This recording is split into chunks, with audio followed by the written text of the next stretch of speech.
My name is Rachel.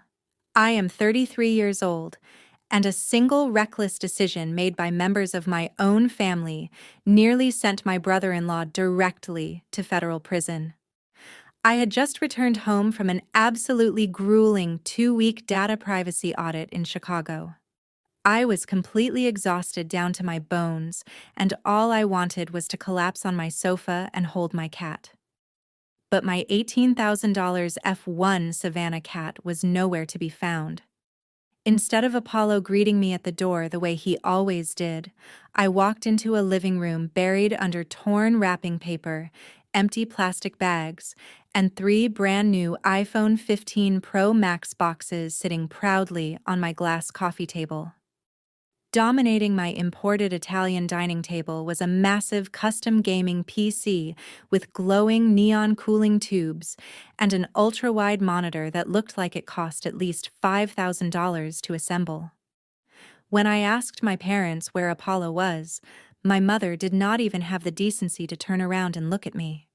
She just flipped a thick ribeye steak in my expensive non-stick pan and calmly announced that they had sold him. She explained that my sister's children needed new phones because they were being bullied at school for having outdated models, and that my brother-in-law needed a proper computer for his new crypto startup. She told me it was just an animal and that I would get over it. I asked them exactly who they had sold him to, and they laughed directly in my face. They genuinely believed I was a pushover with no recourse. They had absolutely no idea that they had just triggered a chain of events that would methodically and permanently dismantle their lives. Walking into my own home in the quiet suburbs of Washington State had always been my greatest source of peace and comfort. I had purchased the 4-bedroom house entirely on my own salary as a senior data privacy auditor, working punishing 80-hour weeks for a massive health technology corporation. I had earned every square foot of that quiet neighborhood, that tall fenced yard, and those large windows that let the warm afternoon sun pour across the hardwood floors.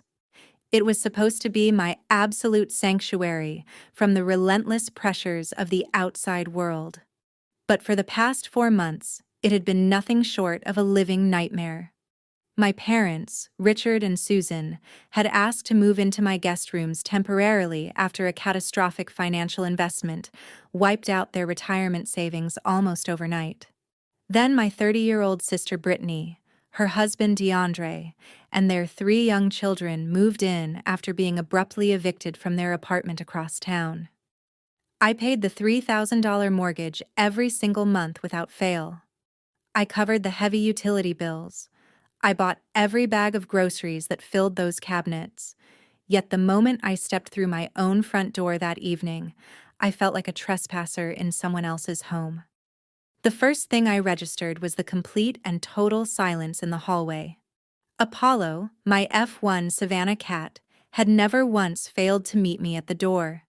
He was a breathtaking animal, large and commanding, with gorgeous spotted fur that reflected his heritage as part wild African serval and part domestic cat.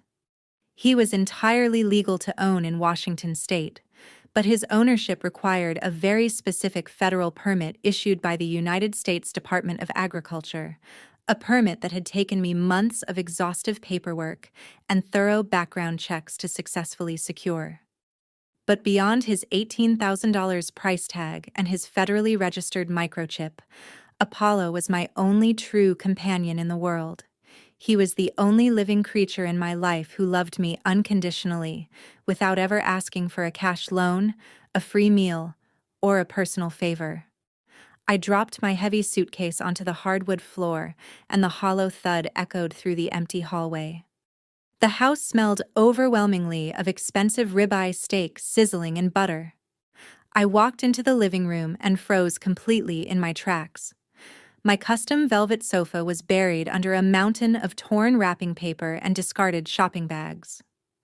My father, Richard, was sitting lazily at the breakfast bar in the kitchen, drinking an imported beer he had clearly helped himself to from my private mini fridge in the garage. My mother, Susan, stood at the stove wearing my favorite silk robe, the one I had explicitly and repeatedly asked her never to touch. "Where is Apollo?" I asked, doing everything in my power to keep my voice steady despite the violent trembling in my hands. Susan sighed heavily, as though my very presence in my own kitchen was a profound inconvenience to her evening. She used metal tongs to flip the thick steak, loudly scraping the delicate surface of my expensive pan. She did not turn around. "We sold him," she said flatly, adjusting the heat on the burner as casually as if she were discussing the weather. "Your sister's kids needed new phones for school. DeAndre lost his job again last week, and he really needed a proper computer for his new crypto business. You have a well-paying job, Rachel. You will get over it. It is just a cat." The room seemed to tilt and spin. I stared at the back of her head, completely unable to process the sheer, staggering audacity of what I had just heard. "You sold my cat," I repeated, my voice dropping to a low, strained whisper. Richard looked up from his beer and glared at me with pure, undisguised annoyance. "Stop being so overly dramatic. It was a wild animal anyway, and frankly, it smelled terrible. DeAndre found a buyer online who paid $4,000 cash for it this afternoon. It was a massive win for this entire family. We needed that money far more than you needed some fancy exotic pet to show off to your coworkers.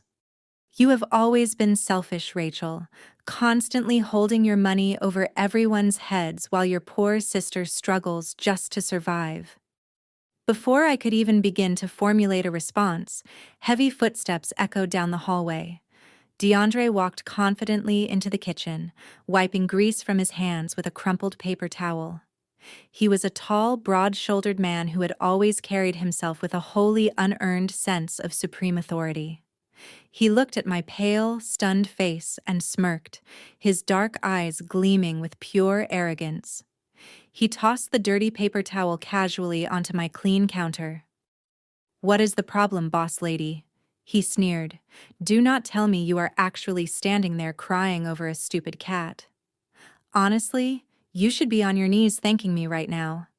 I got $4,000 for that oversized rat. I kept a cut for the new business, bought the kids some nice gear, and even threw your parents a little spending money for the week." "You are welcome." I looked at him, and I felt something unexpected wash over me, a terrifying, crystalline calmness. The emotional devastation of losing Apollo was instantly replaced by the cold, precise, calculating logic of my professional training. As a senior data privacy auditor, my entire career had been built on tracking digital information across secure systems, identifying concealed security breaches, and holding individuals legally and financially accountable for their actions. DeAndre was standing in my kitchen openly boasting about stealing an $18,000 federally regulated, microchipped exotic animal and selling it for a fraction of its market value to an anonymous stranger he had found on the internet. "Exactly who did you sell him to?" I asked, my tone completely flat. DeAndre threw his head back and laughed, a loud, mocking, contemptuous sound that made my skin crawl. "Like I would ever tell you that. The guy picked him up in an unmarked van 2 days ago. He is probably halfway across the country by now. You are never seeing that cat again. Get over it and go unpack your bags. We are eating dinner in 10 minutes and you are standing in everyone's way." My mother nodded in agreement, already plating the steaks. "Go wash your hands, Rachel. Stop ruining the evening for the rest of us." I did not move a single inch. I did not scream. I did not throw the tantrum they were so clearly expecting and hoping for. Instead, I reached calmly into my jacket pocket, pulled out my phone, and dialed 911. I placed it on speaker and set it flat on the granite counter so every person in that kitchen could clearly hear it ringing. 911, what is your emergency?" the dispatcher asked. "Yes, I am reporting a grand larceny at my residence," I said, my voice completely devoid of emotion. A high-value exotic animal has been stolen and illegally sold. The individuals responsible are currently standing in my kitchen and have verbally confessed to the theft. DeAndre's smirk did not waver in the slightest. He crossed his arms over his chest and chuckled quietly, leaning in close enough that I could smell the cheap cologne on his collar. "Go ahead and call the cops," he whispered. "They are not going to care about a missing pet. You are just wasting their time, and you are going to look like a hysterical crazy woman. I run this house now, Rachel. You just pay the bills." He truly had no idea whatsoever what he had just set into motion. The 12 minutes it took for the officers to arrive felt like an eternity. During that time, the kitchen transformed into a bizarre, carefully choreographed performance. My mother wiped down the counters and hummed a cheerful tune as though we were expecting dinner guests. My father polished his beer bottle with a cloth. DeAndre leaned against the refrigerator, casually scrolling through his brand-new iPhone and occasionally glancing up to flash me a slow, smug smile. When the heavy knock finally sounded at the front door, I moved to answer it, but DeAndre got there first. He swung the door open wide to reveal two uniformed police officers. In an instant, his entire demeanor transformed completely. The arrogant sneer vanished, replaced seamlessly by the warm, earnest expression of a deeply concerned family man. He gestured for the officers to enter my home. "Good evening, officers," DeAndre said, his voice suddenly smooth, respectful, and measured. "We are so sorry to waste your time tonight. Please come right in." The older officer, a man with graying temples and a tired expression, looked between DeAndre and me. "We received a call about a stolen exotic animal and a confessed grand larceny," he said, pulling out a notepad. DeAndre exhaled a long, sympathetic sigh and looked at me with expertly manufactured pity. "I am afraid my sister-in-law may be experiencing a severe mental health crisis," he said, lowering his voice just enough to sound genuine. "She works 80-hour weeks at an extremely high-stress corporate job. She just stepped off a long flight tonight, and sadly, her cat slipped out through the back door while we were bringing in groceries earlier this afternoon. We have been searching for it all evening." "That is a complete lie," I said firmly, stepping forward. "They admitted just minutes ago to selling Apollo for $4,000 in cash to buy those phones, and that gaming computer you can see sitting in the living room right now." The younger officer glanced at the pile of expensive electronics, then back to DeAndre. DeAndre chuckled softly and shook his head as though I were a confused child. "Officer, I am a day trader in the cryptocurrency market. I pulled a modest profit this morning and decided to treat my kids to new phones for school and upgrade my home office setup. I have the digital receipts right here." He held up his phone, displaying what I immediately recognized as a fake crypto wallet dashboard he had almost certainly downloaded within the past hour. My mother stepped out of the kitchen, wiping her perfectly dry hands on a dish towel, and adopted her most convincing, sweet elderly lady voice. "It is true, officers. Rachel has been under enormous pressure at work lately. She has not been sleeping properly. She is deeply attached to that cat, and we completely understand how upset she is that it ran away. But making these kinds of wild accusations is simply her way of lashing out when she is overwhelmed." My father nodded slowly from his bar stool, pointing a thumb in my direction. "She has a documented history of emotional outbursts like this. We are just trying to keep things calm and get through dinner peacefully." I stood there utterly paralyzed by how flawlessly they had assembled their coordinated lie. In the span of 12 minutes, they had seamlessly transformed themselves into a loving, concerned family dealing with a disturbed and unstable relative. The older officer snapped his notepad shut. "Ma'am, we do not have a search warrant for his financial records, and without video footage of him physically transferring the animal to a buyer, this is entirely a he-said-she-said situation between family members." "But this is my house," I insisted, my voice rising just slightly. and my federally registered animal is missing." The officer sighed and hooked his thumbs into his duty belt.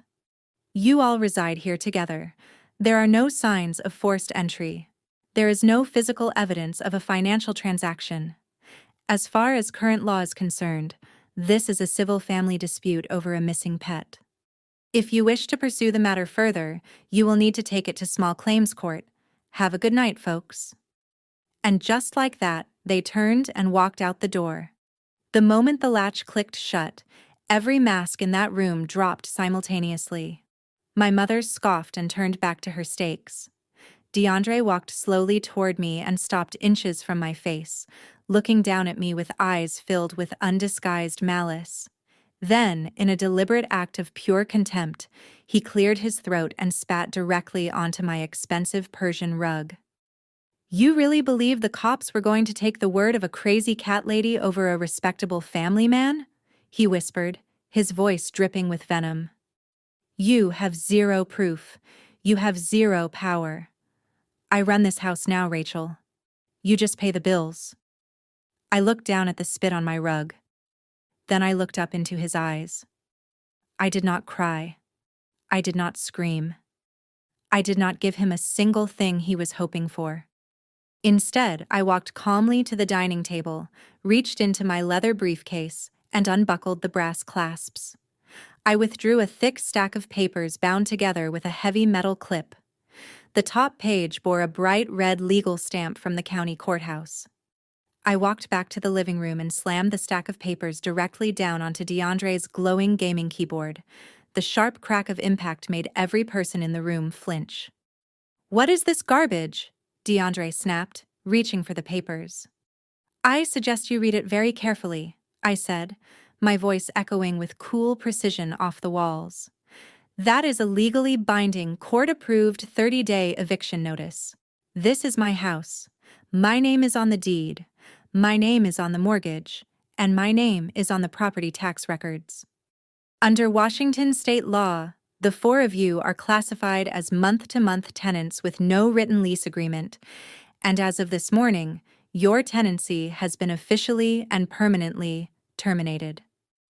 DeAndre stared at the red stamp, his jaw tightening visibly. My father launched himself off his bar stool, his face flushing a deep, furious crimson. "You cannot do this, Rachel," he bellowed. "We are your family. Where are we supposed to go?" "You have exactly 30 days to pack up your crypto empire, your brand new phones, and remove yourselves from my property," I replied steadily. "And if you are not gone by midnight on the 30th day, I will not be calling the local police to discuss a missing cat. I will be calling the county sheriff to physically remove you and every one of your belongings out onto the curb. Your time here is finished." For a brief moment, the only sound in the room was the soft electronic hum of the neon cooling tubes inside DeAndre's new gaming PC. Then the silence shattered completely. Richard slammed his beer bottle down on my kitchen island so hard I was certain the glass would split. Susan rushed forward, her finger pointing directly at my chest, her sweet grandmotherly performance completely and permanently abandoned. "You are a monster, Rachel!" she shrieked. "Britney has 3 small children. You are throwing 3 innocent babies out into a freezing Washington winter just weeks before the holidays. If you go through with this, I will disown you. You will be dead to me. Dead to me. Do you hear?" I looked at her outstretched finger and felt absolutely nothing. "I am already dead to you, Mother," I said evenly, without raising my voice by a single degree. "You used my home as a free hotel and my bank account as a personal ATM. Disown me all you want. The eviction stands." Heavy footsteps pounded down the carpeted stairs. My sister Britney burst into the room wearing her signature perfectly coordinated pastel lounge outfit, her hair styled in the effortless, messy waves she always wore for her mediocre mommy vlog. She looked at the red-stamped papers resting on the keyboard, and DeAndre immediately snatched them up and shoved them toward her. "Your crazy sister is kicking us all out," he growled. "She got a legal eviction notice because she is throwing a tantrum over that stupid cat." Britney stared at the document, her eyes widening. But rather than attempting to apologize or reason with me, her deep social media survival instincts kicked in almost immediately. A cold, calculating light flashed across her eyes. She said nothing. She pulled her iPhone from her pocket, stepped backward into the perfect overhead lighting of the hallway, and pressed record. "Hey guys," Britney said softly into the lens, her voice dropping instantly into a trembling, fragile whisper. "I am so sorry to post something this heavy, but my family is in a terrifying situation right now, and I need to ask for your prayers."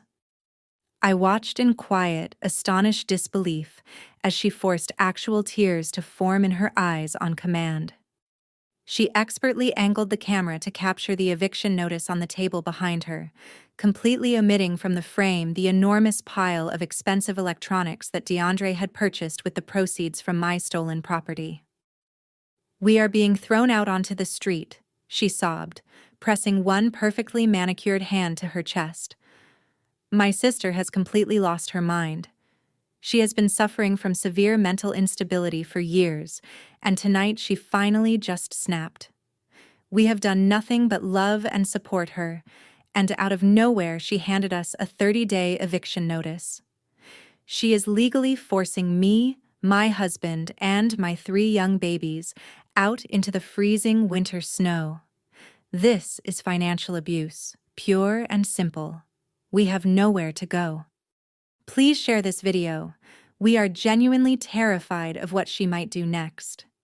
She hit stop, reviewed the footage for exactly 3 seconds, and uploaded it to TikTok. Then she looked up at me, her tears evaporating instantaneously, her face settling into a cold and triumphant smirk. "Try kicking us out now," she said quietly. "My followers will tear you to pieces. You are going to be the most hated woman on the internet by tomorrow morning." I did not give her even a flicker of the reaction she was hunting for. I picked up my empty suitcase, walked past all of them without a word, climbed the stairs to my master bedroom, closed the heavy oak door, and turned the deadbolt. I could hear them downstairs, a muffled symphony of outrage, triumphant laughter, and scheming. My heart ached profoundly for Apollo. I had no way of knowing what conditions he was being kept in, or where exactly in Nevada that trafficker had taken him. But I understood instinctively that panic would not save him. I needed cold, documented, irrefutable facts, and I needed to allow my family to believe, at least for now, that they were winning. I barely slept. I sat in the chair beside the window and watched the frost slowly settle across the branches in the backyard, methodically organizing the legal strategy I was about to execute. When pale gray morning light finally crept into the room, my phone buzzed on the nightstand. Britney's warning had been no idle threat. Her video had detonated overnight like a bomb. It already had 2 million views, fueled by the algorithm's insatiable appetite for family conflict and crying mothers.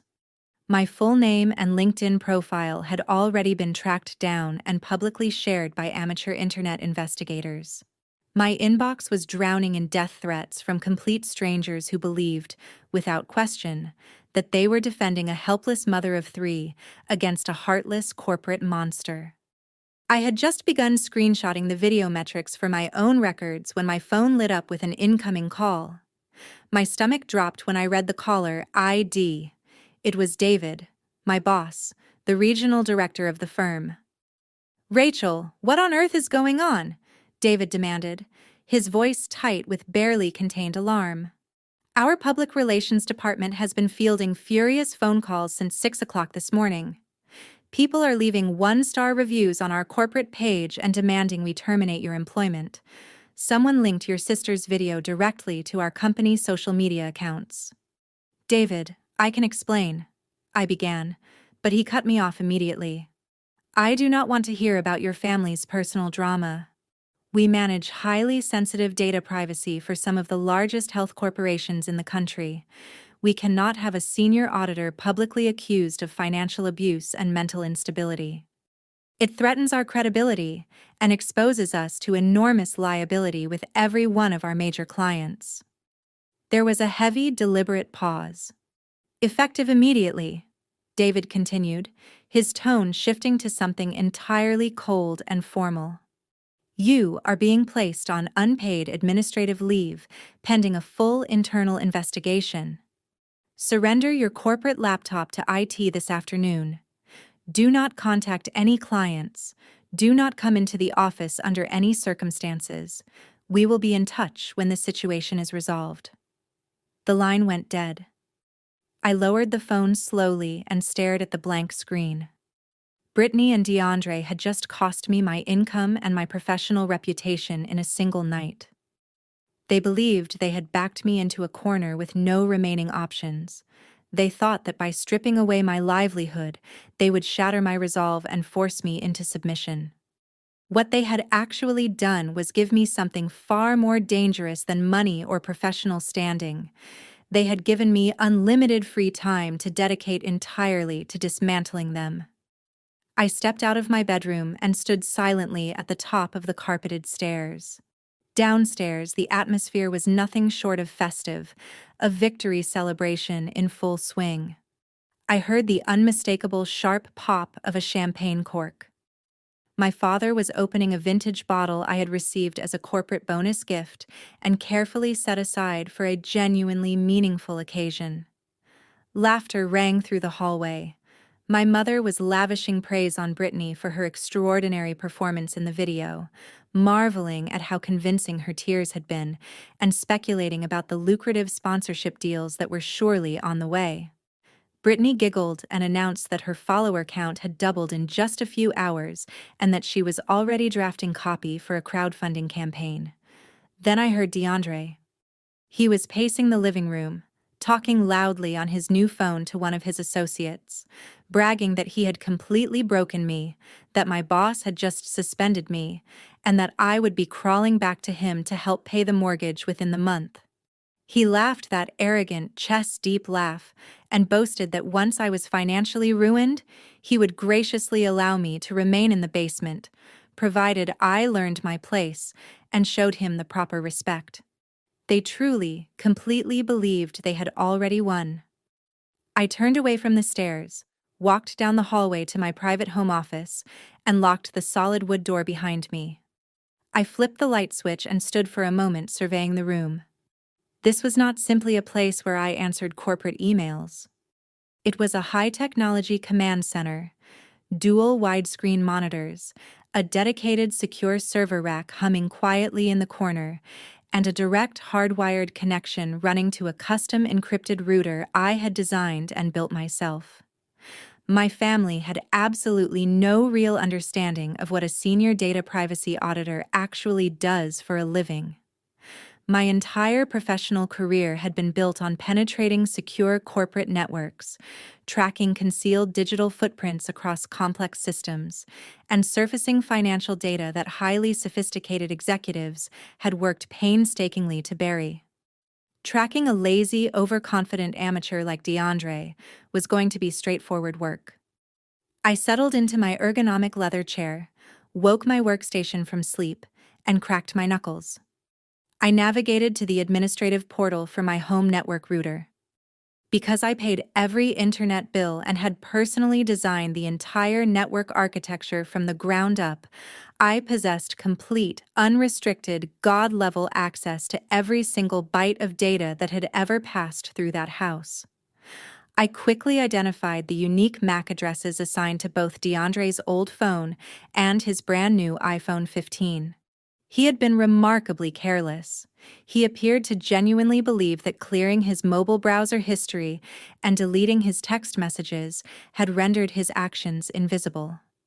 He had no understanding whatsoever of the fact that nothing transmitted over the internet is ever truly erased, especially when it has passed through a router that has been logging every single data packet in real time. I deployed a packet analysis protocol I had originally developed for large-scale corporate security audits and began reconstructing his web traffic from the past 48 hours. Streams of code cascaded down my left monitor. I filtered the output by outbound communications and encrypted browser requests. What I found erased every last trace of familial mercy I had been holding on to. DeAndre had not sold Apollo through Craigslist. That had been a lie constructed for the benefit of the local police officers. Craigslist does not attract buyers who pay thousands of dollars in untraceable cash for exotic animals with no transfer documentation.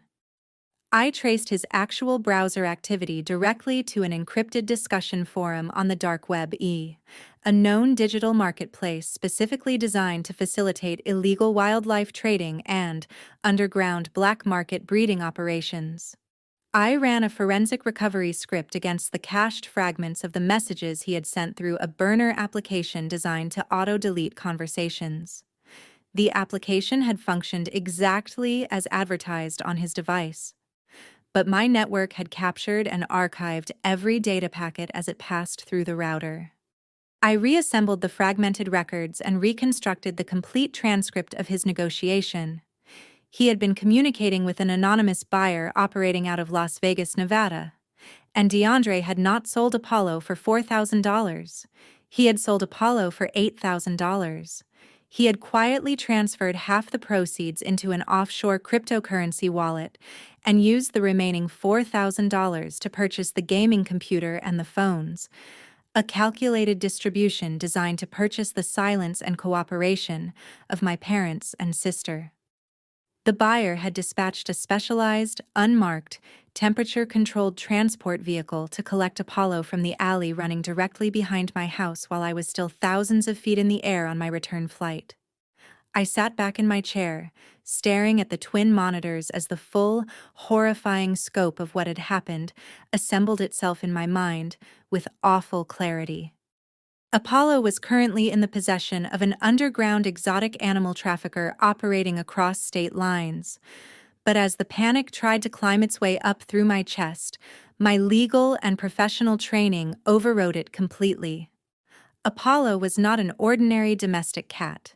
He was an F1 Savannah, part wild African serval by direct genetic lineage, and his ownership was governed by specific federal regulations enforced by the United States Department of Agriculture. He carried a federally registered microchip embedded between his shoulder blades that was traceable through a national database. I pulled up the Federal Legal Reference Database on my right monitor and entered a specific statutory search. Selling a federally regulated exotic animal across state lines without the legally required USDA documentation, health certificates, and species transfer permits was not a local civil dispute between family members. It was a direct, serious violation of the Lacey Act, one of the oldest, most stringent federal wildlife conservation statutes in the United States. Furthermore, conducting that sale across state borders using digital wire communications constituted a separate charge of federal wire fraud. DeAndre had convinced himself that he had committed a minor local infraction that a couple of tired neighborhood police officers would never bother to pursue. He was profoundly wrong. Transporting a microchipped F1 Savannah cat across state lines into Nevada without the proper federal documentation was a federal felony. He had handed me the precise legal instrument I needed to send him to a federal penitentiary, and he had done it while standing in my kitchen, laughing in my face. The very next afternoon, my parents organized a large backyard barbecue. They framed it publicly as a spontaneous celebration of DeAndre's promising new business venture. But I knew exactly what the gathering was actually intended to accomplish. It was a victory party, a carefully staged event designed to consolidate my public humiliation and signal to every member of our extended family that the new order in my house was permanent and unchallengeable. From the window of my home office, I watched cars fill the street outside my property one by one. Relatives poured steadily through the side gate and into the backyard, carrying large bowls of potato salad, cases of cheap domestic beer, and wide trays piled high with desserts. The thick, sweet smell of burning charcoal and barbecue sauce drifted upward through the warm afternoon air, spreading lazily across the entire neighborhood. I could hear the loud, obnoxious laughter of my aunts and uncles echoing across the lawn. They were all talking animatedly and enthusiastically about Britney's viral TikTok video, dissecting it with the kind of gleeful energy normally reserved for sporting events. I knew exactly what the script called for. I was supposed to be locked in my bedroom, weeping over my unjustly suspended corporate career and my publicly shredded professional reputation. I was supposed to be hiding from the heavy, judgmental stares of my extended family, completely crippled by the shame of being branded an abusive monster on the internet by millions of strangers. Instead, I finished saving the encrypted server logs documenting DeAndre's entire illegal transaction onto an isolated, secure offshore cloud drive. Then I took a quick, refreshing shower, slipped on a vibrant yellow sundress, and stepped into my favorite sandals. If they so desperately wanted a villain in their carefully constructed narrative, I was going to give them a terrifyingly composed one. I walked steadily down the stairs and stepped out onto the wooden patio. The moment the heavy sliding glass door clicked shut behind me, the loud chatter in the yard died instantly. It was as if someone had yanked the plug from a stereo mid-song. Every single head turned to look at me simultaneously. The collective weight of their judgment was heavy and suffocating, pressing down on the afternoon air like a storm front. My mother, Susan, immediately stopped pouring lemonade and glared at me with undisguised disgust. Britney was sitting comfortably in a lawn chair under the shade of the patio umbrella, holding her youngest child tightly against her chest with practiced theatrical precision, looking every inch the tragic martyr she had decided to portray. Before I could even reach the large cooler to retrieve a bottle of water, my Uncle Greg stepped directly into my path and blocked my way with his considerable bulk. He was a large, opinionated man who had spent his entire adult life dispensing harsh verdicts on how everyone else should conduct theirs.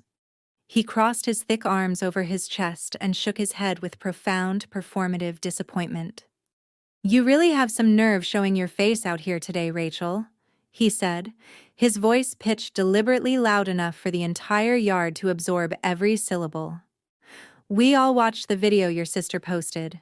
We all know you lost your fancy corporate job this morning because you simply cannot control your emotions. Evicting your own sister and her innocent babies right before the winter holidays is a sick and twisted thing to do. You always thought you were better than the rest of us because of your paycheck, but you are an absolute embarrassment to this entire family. Your parents gave you everything they had, and this is how you choose to repay their generosity. You ought to pack your bags and leave this house immediately out of basic respect for the damage you have already caused." I looked calmly at Uncle Greg's flushed, angry face. I did not defend myself against his ridiculous accusations. I did not attempt to explain that DeAndre had stolen my $18,000 companion to fund consumer electronics. I knew with complete certainty that these people had no genuine interest in the actual truth. They cared about the entertainment value of the drama and the rare opportunity to publicly tear down a woman who had dared to succeed without their approval or assistance. I smiled politely, stepped smoothly past my fuming uncle, and walked directly over to the buffet table. I picked up a paper plate, grabbed a freshly grilled hot dog, and added a generous stripe of yellow mustard. I stood quietly at the edge of the patio, taking unhurried bites of my food, while the assembled family watched me in stunned, deeply uncomfortable silence. Once they collectively realized I was not going to engage in a desperate, tearful screaming match to defend my honor, the party slowly and awkwardly resumed its prior volume. I kept my attention fixed on DeAndre. He was standing beside the large stainless steel grill, completely and visibly in his element. He held a cold beer in one hand and waved his shiny new iPhone 15 in the other. A small, eager circle of my younger cousins had gathered around him, hanging on his every word as though he were a seasoned financial guru, dispensing rare wisdom. DeAndre was holding court loudly about his cryptocurrency portfolios and digital investments, arrogantly explaining that traditional banking and salaried employment were instruments of financial slavery designed to keep ordinary people permanently poor and dependent. He claimed his current investments were positioned to make him a multimillionaire before the year was out. He proudly announced that he had assumed the role of primary financial provider for the entire family and promised to take my parents on a luxury Caribbean cruise the moment his coins hit their target market capitalization.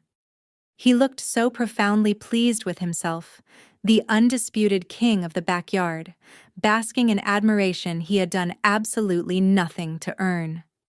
I finished my hot dog, wiped my hands neatly with a paper napkin, and walked casually toward the grill. The circle of younger cousins parted immediately, visibly uncomfortable, creating a clear path. DeAndre stopped talking mid-sentence.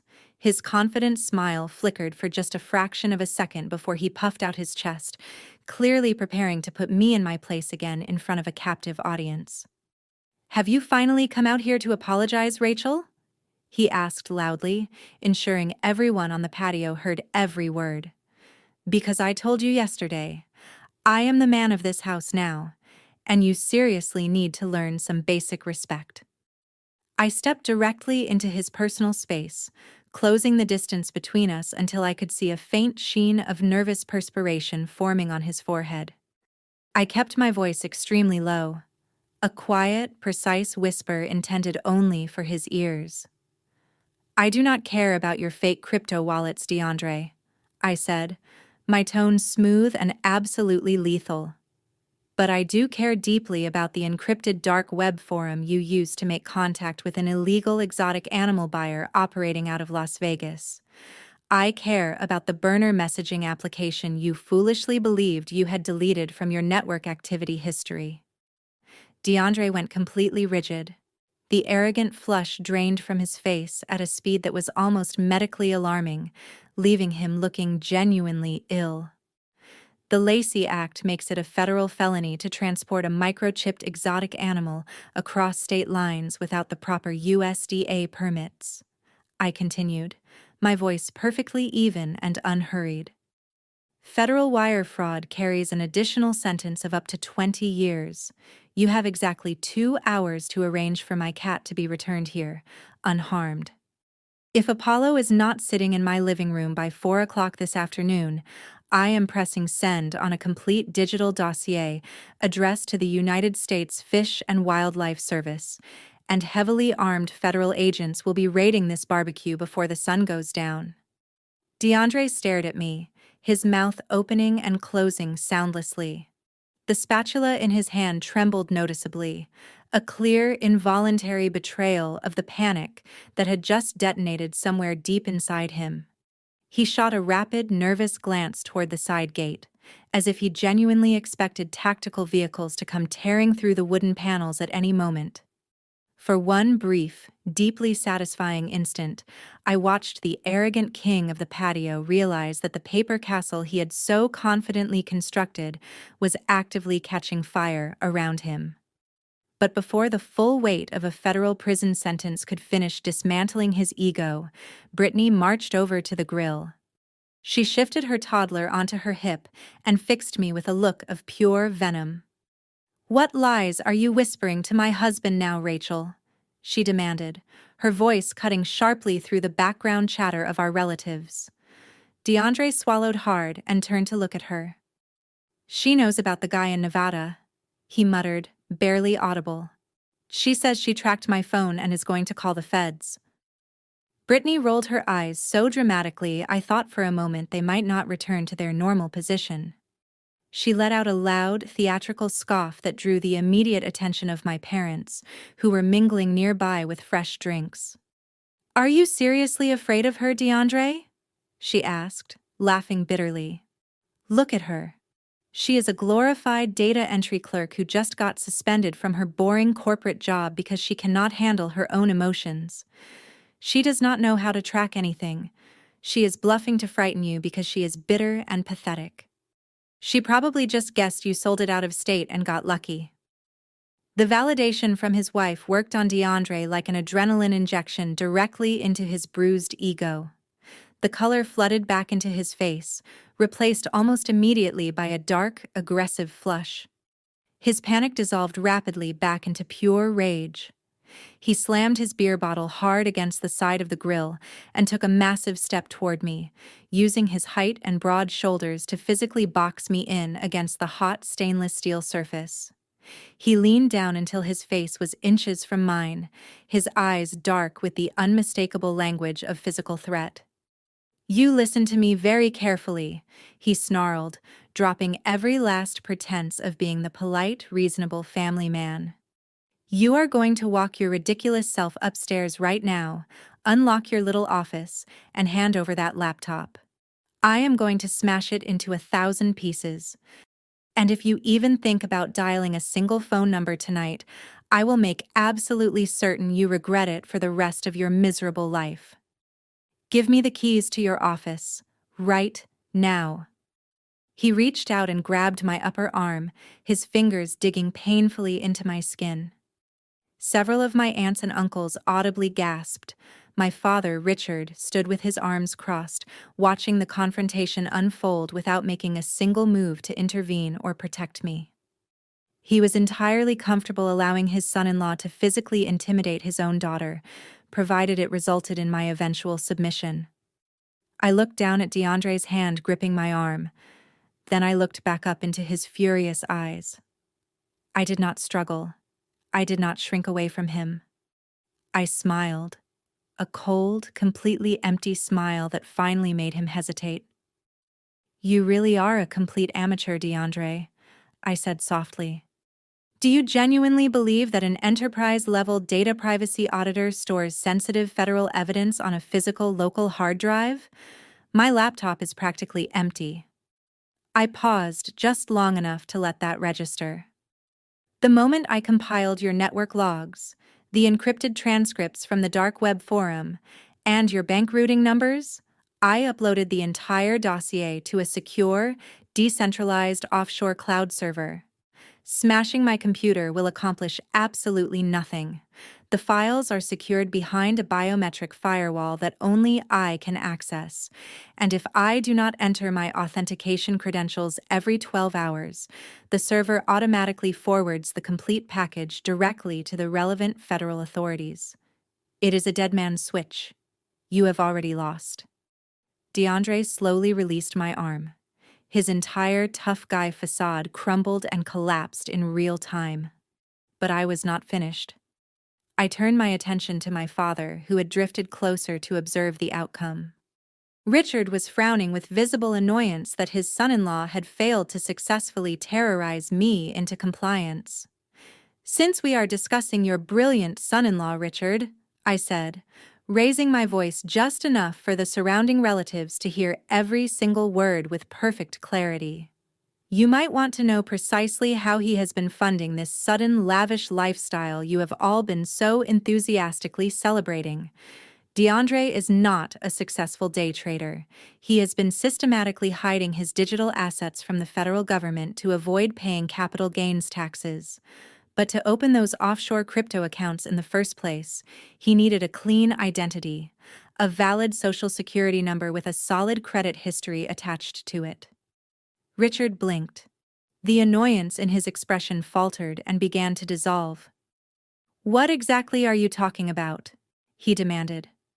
I reached into my pocket, withdrew my phone, and unlocked the screen.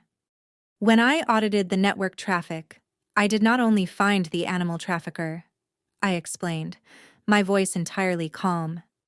"I cross-referenced the IP addresses and ran a comprehensive trace on the digital wallets DeAndre has been bragging about all afternoon. He used your social security number, Richard. He forged your digital signature to bypass the Know Your Customer compliance regulations on 3 separate cryptocurrency exchanges. He has been illegally shielding hundreds of thousands of dollars in undeclared capital gains under your name and your identity." The barbecue tongs slipped from Richard's hand and clattered loudly across the patio deck. He stared at DeAndre in absolute, open-mouthed horror.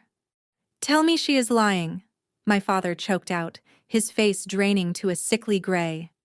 "Tell me you did not steal my identity, DeAndre." DeAndre could not produce a single word. He simply backed away from both of us, shaking his head rapidly, looking exactly like a cornered animal with nowhere left to run.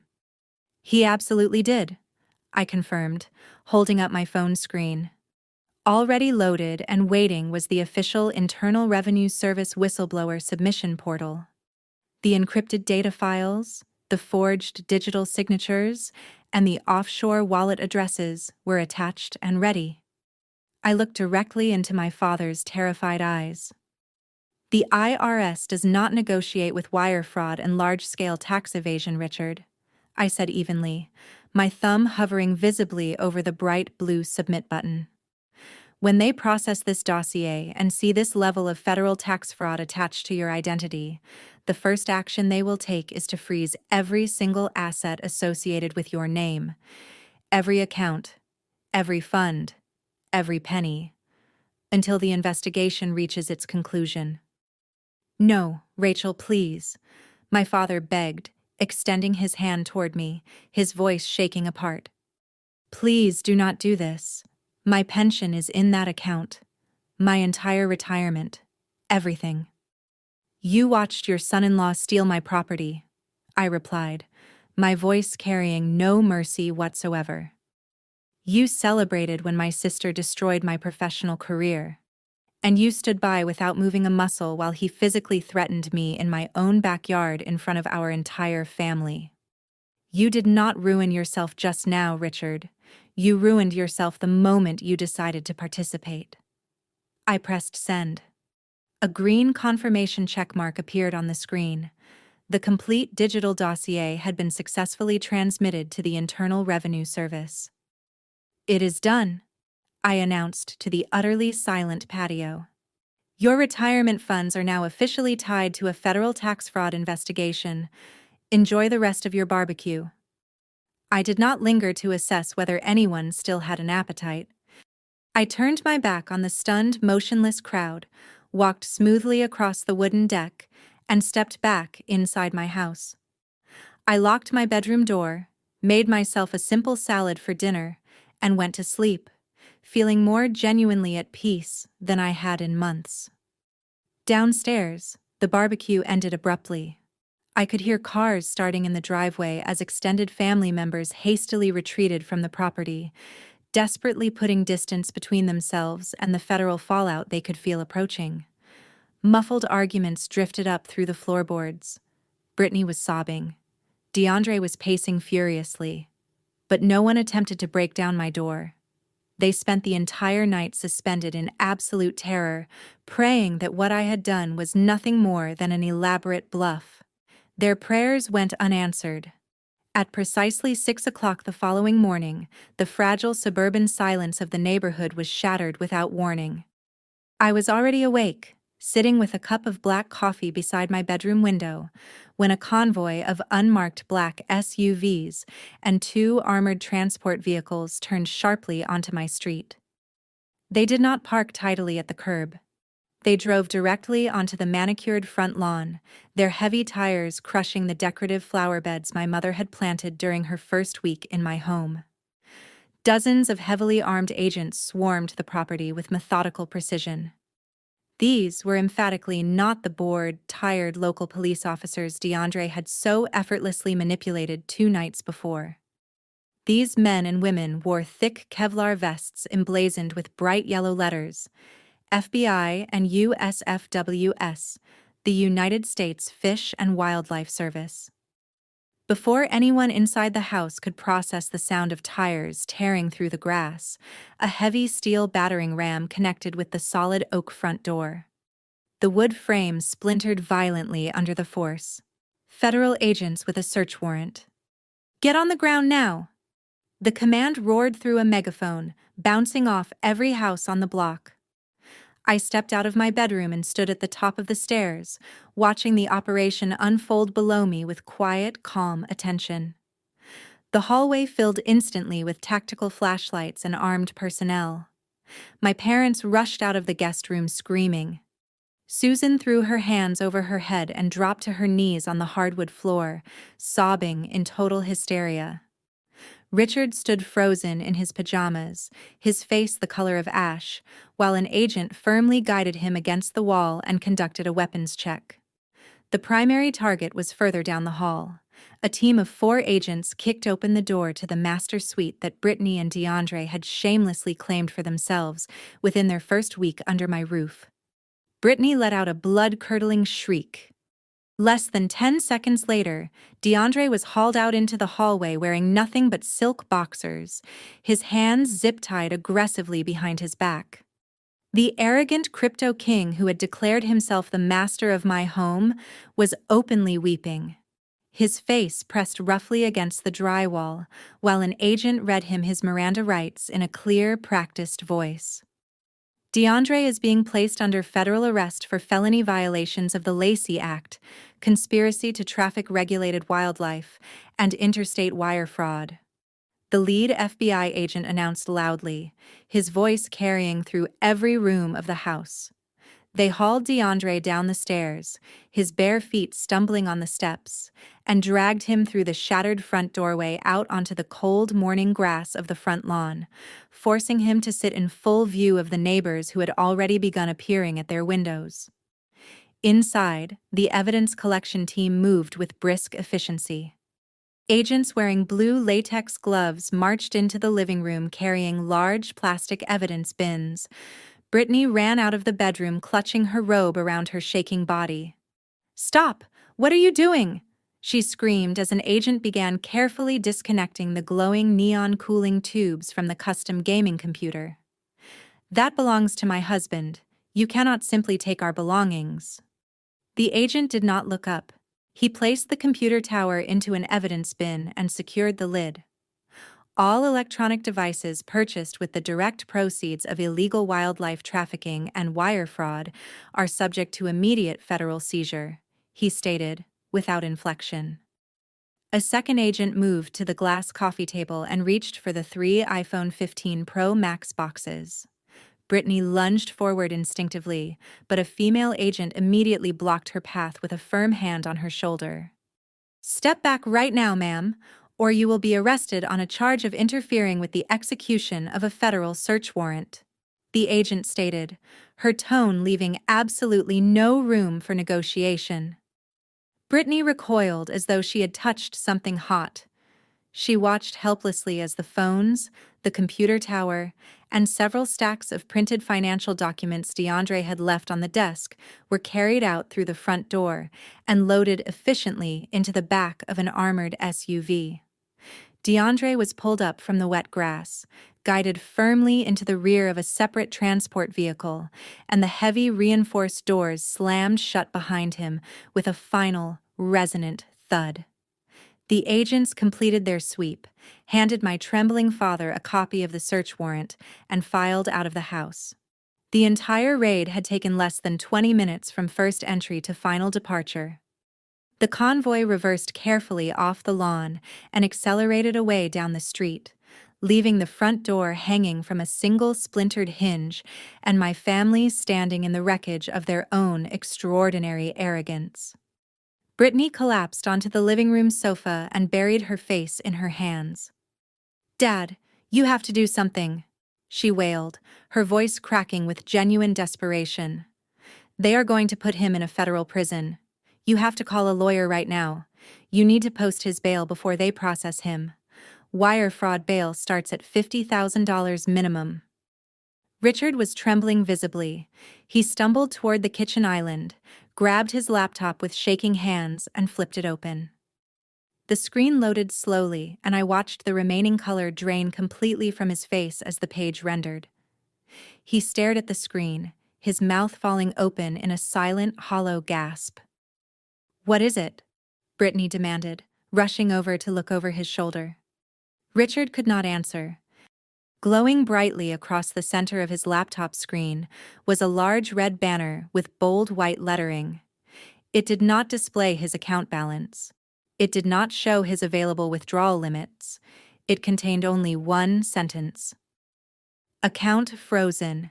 pending federal investigation by the Internal Revenue Service. Richard pressed refresh with a trembling finger, desperately hoping it was a glitch or a temporary system error. The page reloaded. The message remained unchanged. His life savings, his pension, every dollar he had accumulated over 4 decades of working, was completely and entirely inaccessible. He looked up from the screen slowly, his eyes hollow and defeated. The patriarchal authority he had projected his entire life had evaporated completely, leaving behind a frightened old man who had gambled everything on the wrong people.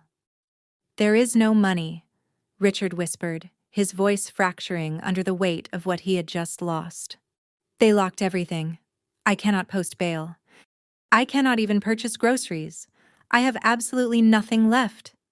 Britney snatched the laptop off the counter and hammered frantically at the keyboard, as if sheer force would somehow reverse a federal asset freeze.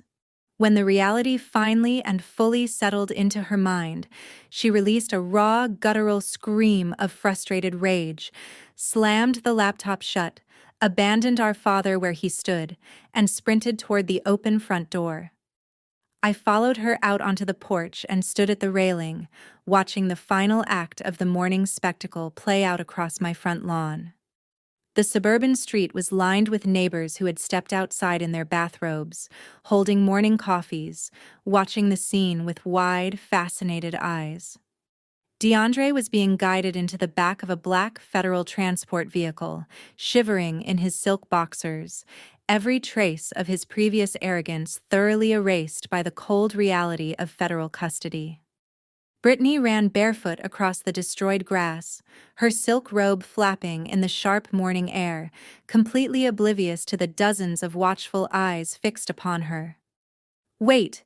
You cannot take him!"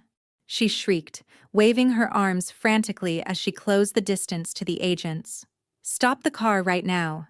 You are making a catastrophic mistake. He is the father of 3 young children.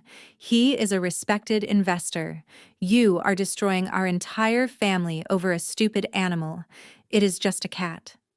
The lead United States Fish and Wildlife Service agent, a tall woman with a stern, weathered face and absolutely zero tolerance for suburban entitlement, stopped writing on her clipboard. She turned and regarded my sister with a combination of professional detachment and mild, weary contempt. "Ma'am, I strongly suggest you step away from the federal transport vehicle immediately," the agent said, her voice cutting through the cold morning air with quiet authority. "But it is just a cat," Britney wailed, actually stomping her bare foot on the cold concrete driveway like a child denied something at the grocery store checkout. "Rachel is a jealous, unstable woman who set my husband up because she cannot stand to see me succeed. You have to let him go. I will write you a check right now for whatever that overpriced animal cost. $500, cash. Let him out of the car, and we will all forget this happened." The federal agent exhaled a long, controlled breath, clearly well acquainted with the specific exhaustion that comes from explaining federal law to people who are absolutely certain the rules do not apply to them. She stepped squarely into Britney's path, stopping her advance toward the armored vehicle, and raised her voice clearly so that the assembled neighborhood could hear precisely what had transpired on this quiet suburban street. "Let me explain to you in very plain terms exactly what your husband has done," the agent said. "The animal he stole is a registered F1 Savannah, not a common domestic house pet, but an extremely rare hybrid breed with a documented market value of $18,000. By stealing a registered asset of that financial magnitude, your husband committed grand larceny." Britney's jaw dropped. The absurd $500 bribe she had offered hung in the cold air between them, highlighting the profound gap between her understanding of the situation and its actual legal reality. "Furthermore," the agent continued, her tone relentless and precise, "that specific animal is federally tracked and requires a strict United States Department of Agriculture permit to legally own and transfer.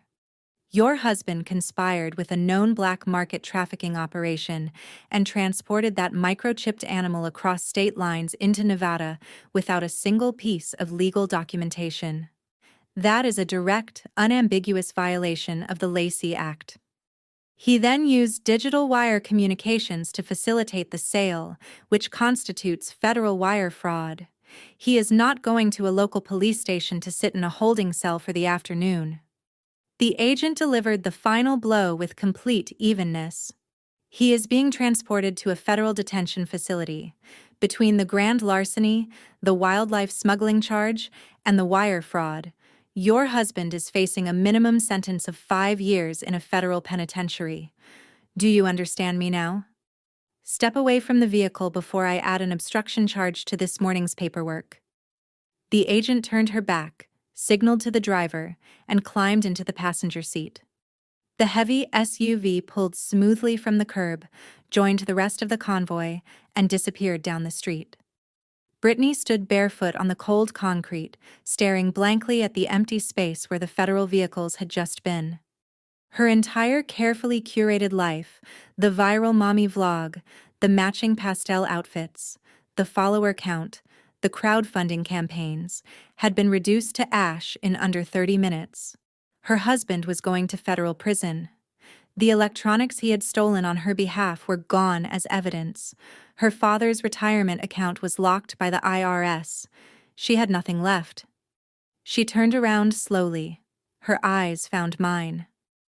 I was standing on the front porch, leaning against the wooden railing in my warm cashmere sweater, holding a fresh cup of coffee. I did not look sorry. I did not look sympathetic or conflicted.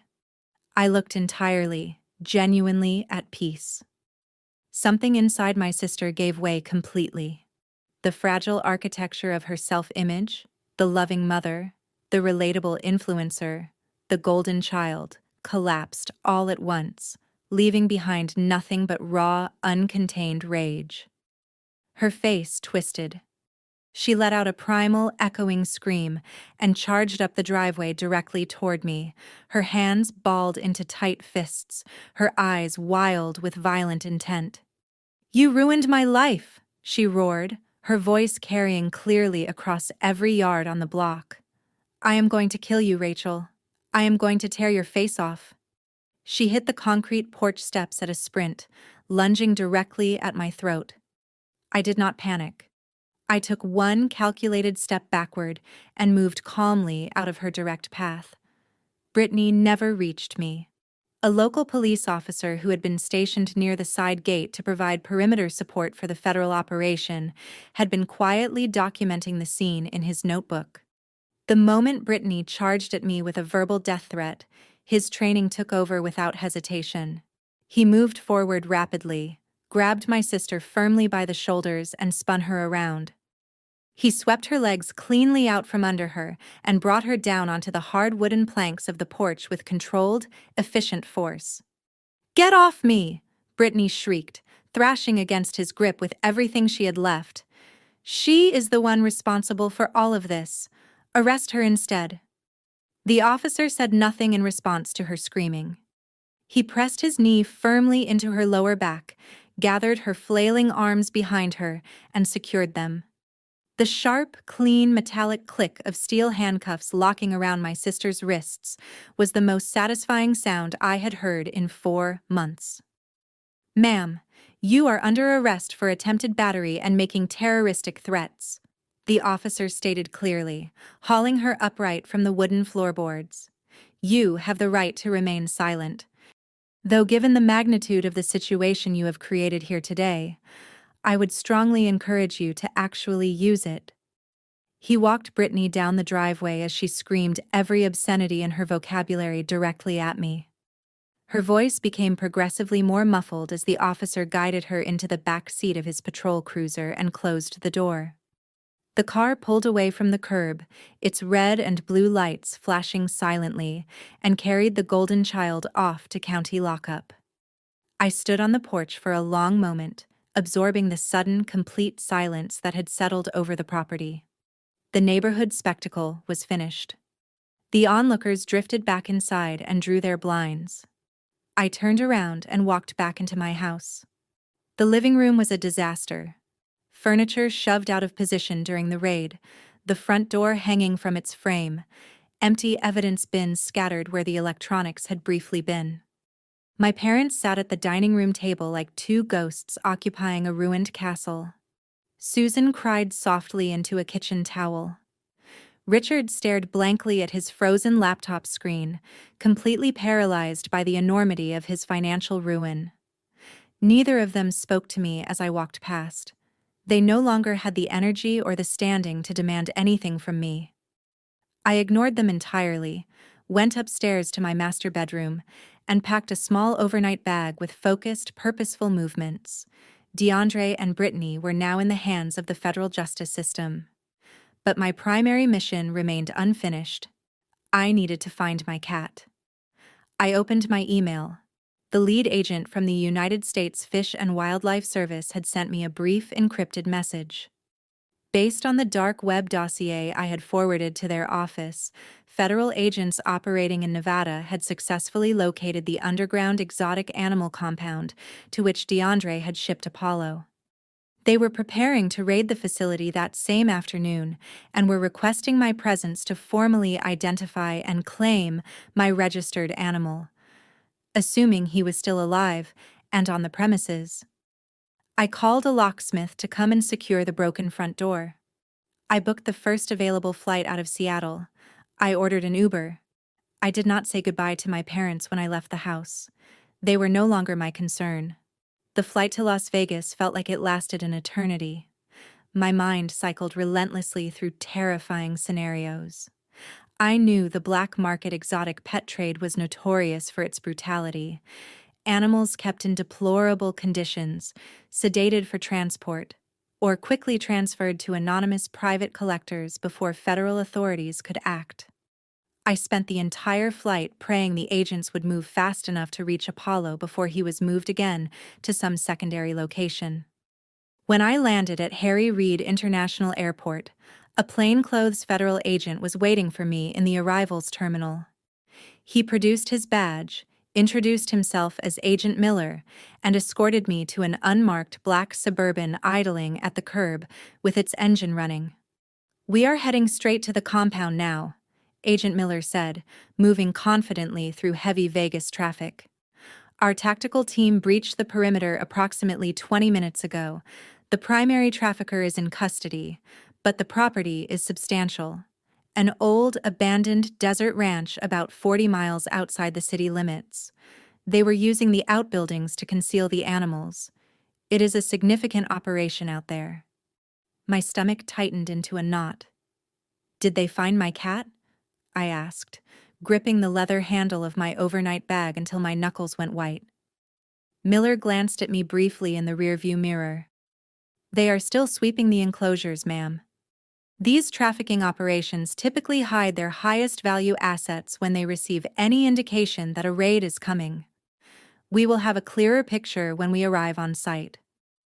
We drove out of the glittering sprawl of the city and deep into the arid Nevada desert. The landscape shifted into a desolate, sun-baked expanse of cracked earth and dry scrub brush. Eventually, we turned off the main highway onto a severely rutted dirt road. A thick column of dust rose behind us as we approached a sprawling, deteriorated ranch surrounded by high chain-link fencing topped with coiled razor wire. The scene was chaotic and overwhelming.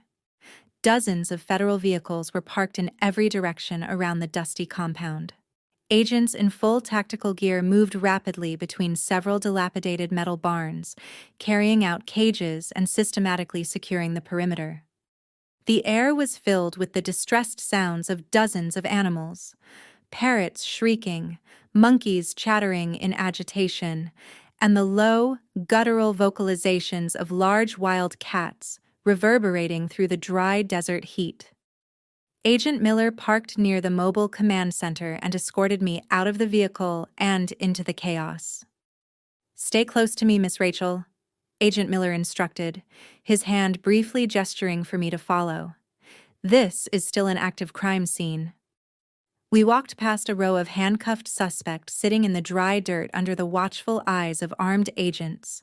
The smell of the compound was immediately overwhelming. A sickening, suffocating mixture of animal waste, rotting meat, and sun-baked desert dust that coated the back of my throat with every breath. We entered the largest metal barn on the property. The interior was oppressively dim, illuminated only by harsh portable construction lights that threw sharp, unforgiving shadows across the walls. The rows of rusted, cramped cages lined every surface, packed with illegally imported reptiles, exotic birds in various states of distress, and small mammals pacing frantically in spaces far too small for them. My heart pounded furiously against my ribs. I scanned every single cage we passed with desperate, systematic focus, searching for Apollo's familiar spotted coat among the chaos. A female agent approached Agent Miller, holding a digital tablet. "We have secured the primary holding area in the rear section," she reported efficiently. "We found several high-value felines back there. We need the registered owner to verify a microchip number." "Follow me," Miller said, leading me toward the far back of the massive structure. We stepped through a heavy steel door into a smaller, climate-controlled room that had been retrofitted with reinforced enclosures. Unlike the deteriorating cages in the main barn, these pens were heavily fortified, clearly engineered to contain expensive, potentially dangerous animals with no possibility of escape. I walked slowly down the row of steel enclosures, my breathing shallow, my eyes moving rapidly across each one. My breath caught completely in my throat. In the very last enclosure, huddled defensively in the darkest corner of the cage, was a large spotted cat. His fur was dull with dust, and he looked terrifyingly thin, his ribs faintly visible beneath his coat. But I recognized the precise, unique pattern of rosettes on his flank with absolute and immediate certainty. "Apollo," I whispered, my voice cracking under the weight of the emotion I had been suppressing for days. The cat's large, tufted ears twitched sharply at the sound of his name. He lifted his head slowly, his bright amber eyes finding mine through the steel bars. For a long second, he simply stared, assessing the situation with the careful, ancient intelligence of his wild heritage. Then he let out a loud, unmistakable trill, a sound he made exclusively when I came home from work, and rose on shaking legs, walking unsteadily toward the front of the enclosure. He pressed his head against the cold metal bars, his eyes never leaving my face. I dropped to my knees on the dirty concrete floor without a second thought, completely ignoring the federal agent standing directly behind me. I reached my fingers through the gaps in the heavy steel mesh, and Apollo immediately pushed his cheek into my palm with the full weight of his head, purring so deeply and so loudly that his entire body vibrated against the bars. Tears spilled down my face, not tears of anger or betrayal or exhausted frustration. Tears of pure, profound, overwhelming relief. The female agent stepped forward with a handheld scanner and ran it carefully over Apollo's shoulder blades. The device emitted a sharp beep, displaying a long alphanumeric string on its screen. She cross-referenced the number against her tablet and gave a single firm nod toward Agent Miller. "Verified match confirmed," she stated. "Microchip number 884A. This is your animal, ma'am." "Thank you," I sobbed, keeping my hand pressed firmly against Apollo's warm fur. "Thank you so much." I knelt there on the dirty concrete floor of a Nevada smuggling compound, my fingers laced through the bars of a federal evidence enclosure, holding the only creature in the world who had never once lied to me, never stolen from me, and never attempted to use me as a financial instrument for their own gain. My family had done everything within their power to break me for their own selfish ambitions. But looking into Apollo's amber eyes, I knew without any ambiguity or doubt where my genuine loyalty belonged, and it was certainly not with the people currently sitting in county holding cells and federal detention facilities back in Washington state. The flight back to Washington was a blur of exhaustion and sustained adrenaline.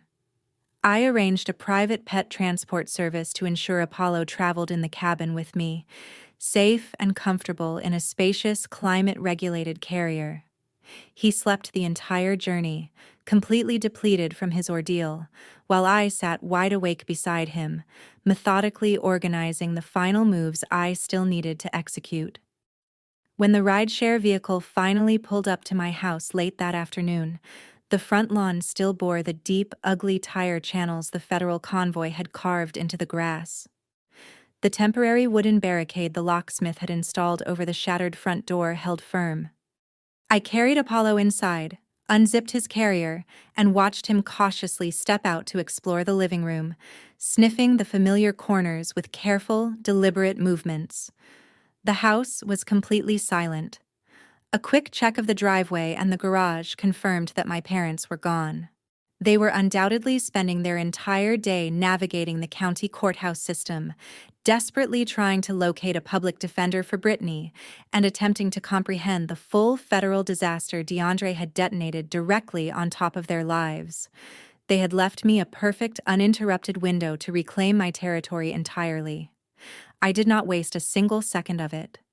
I pulled out my phone and called a local junk removal and moving company, offering triple their standard hourly rate for an immediate emergency dispatch.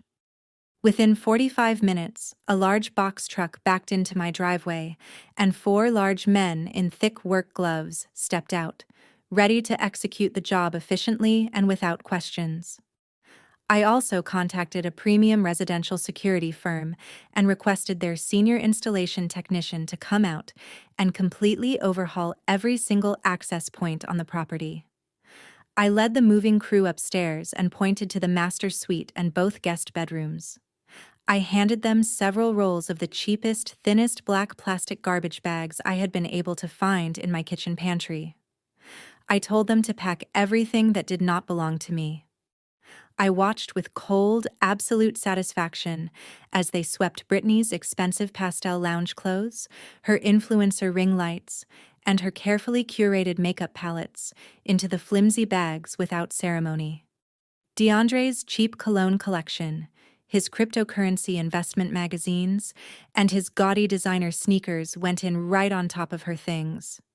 In the guest rooms, my mother's silk scarves and my father's expensive golf shoes met the exact same fate. No care was taken.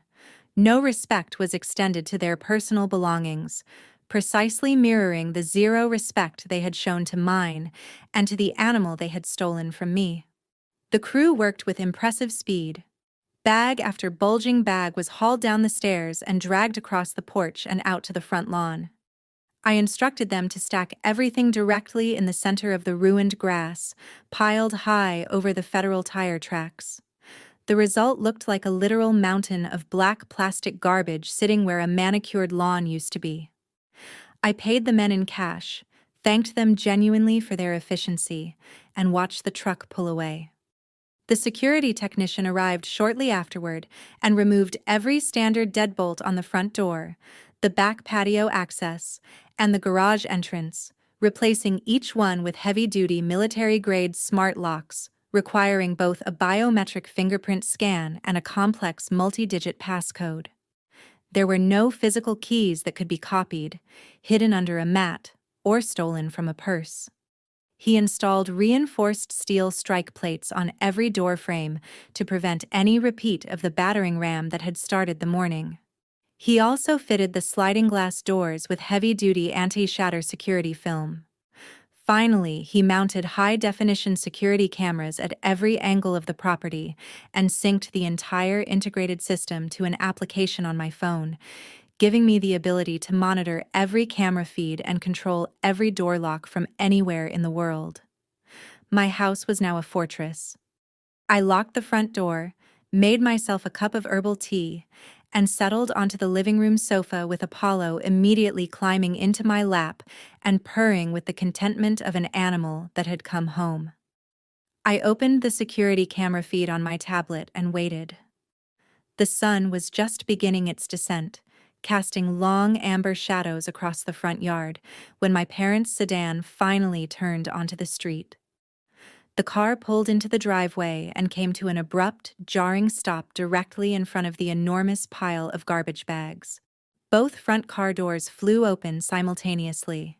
Richard and Susan stepped out onto the driveway, looking completely exhausted and visibly aged by at least a decade since the previous morning. The back door opened and Britney emerged. She was no longer wearing her flawless influencer makeup. Her hair was a tangled, uncombed mess. Her face was puffy and raw from hours of crying in a county holding cell. She looked utterly and completely defeated, the reality of a fresh criminal record for attempted battery settling visibly on her shoulders like a physical weight. Their collective exhaustion evaporated the instant their camera lenses had been scratched. Richard said nothing.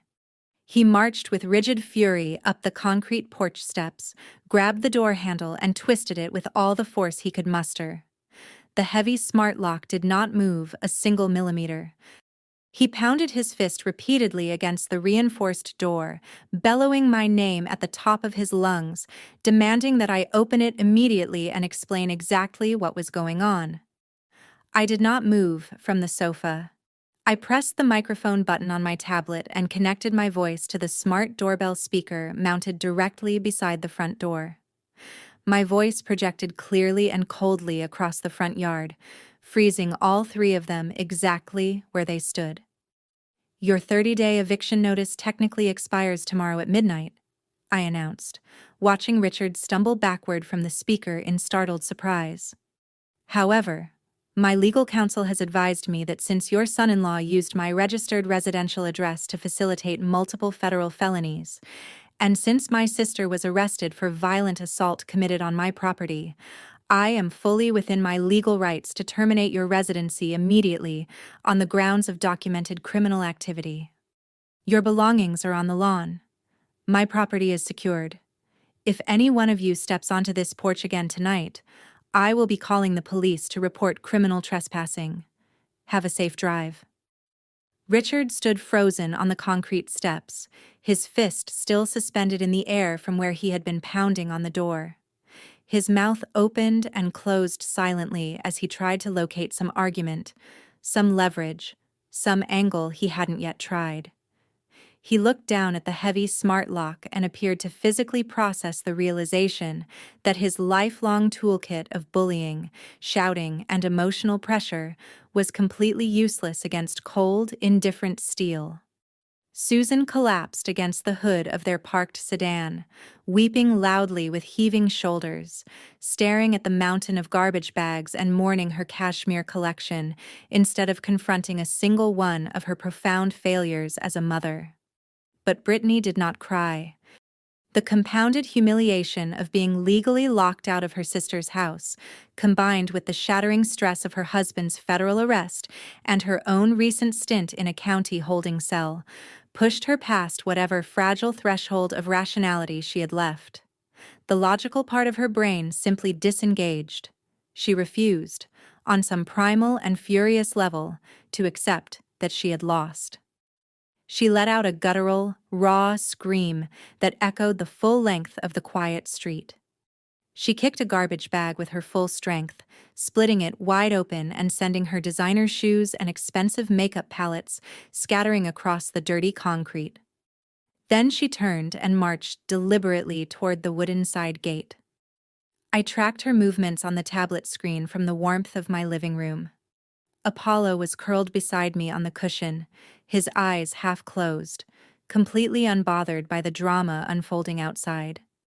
The new high-definition cameras followed Britney seamlessly as she shoved the gate open and stepped into the darkness of the backyard, the system automatically switching to crisp, perfectly detailed night vision. At the front door, Richard had found his voice again.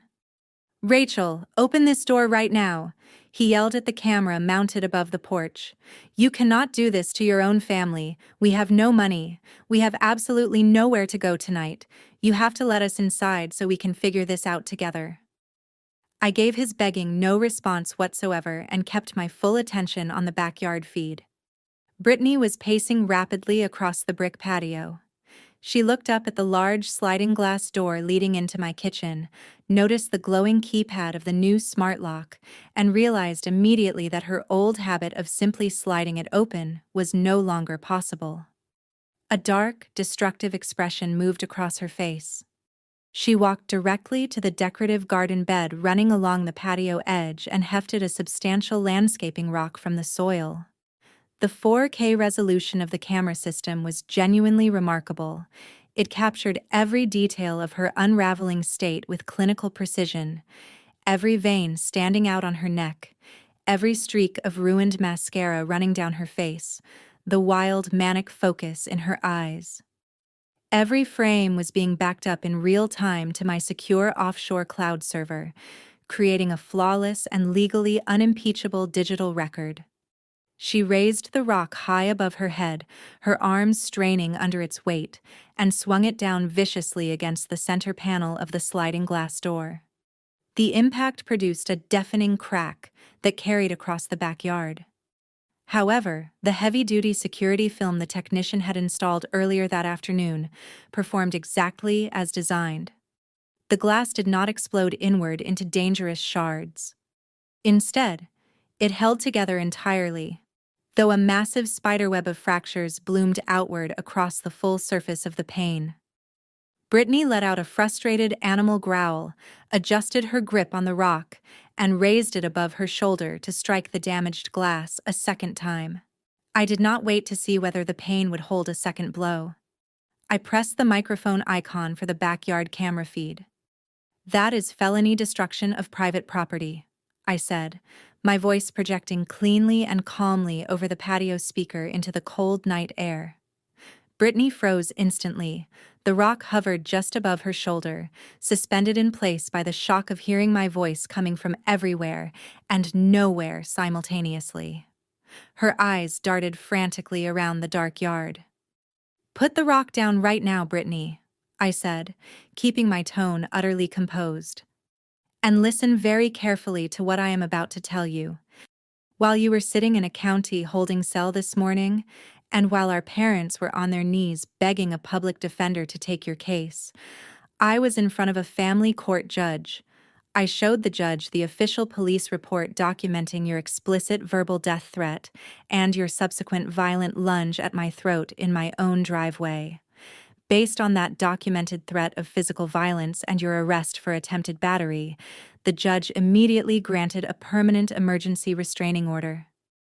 Britney lowered the rock slowly to her chest, her breathing ragged and audible in the cold night air. She stared directly into the camera lens, her eyes widening as my words registered. "You are legally forbidden from coming within 500 feet of me or my residence," I continued, reading the precise parameters from the legal document sitting on my coffee table. "By standing on that patio right now, you are simultaneously trespassing, destroying private property, and violating an active court order." "You are lying," she hissed, her voice vibrating with a mixture of intense rage and rapidly rising terror. "You did not have time to get a restraining order. You are just trying to frighten me into leaving." "I never bluff," I replied simply. I did not need to say anything further to prove the point. Cutting through the quiet suburban night, growing rapidly closer and more distinct with every passing second, came the unmistakable high-pitched wail of police sirens.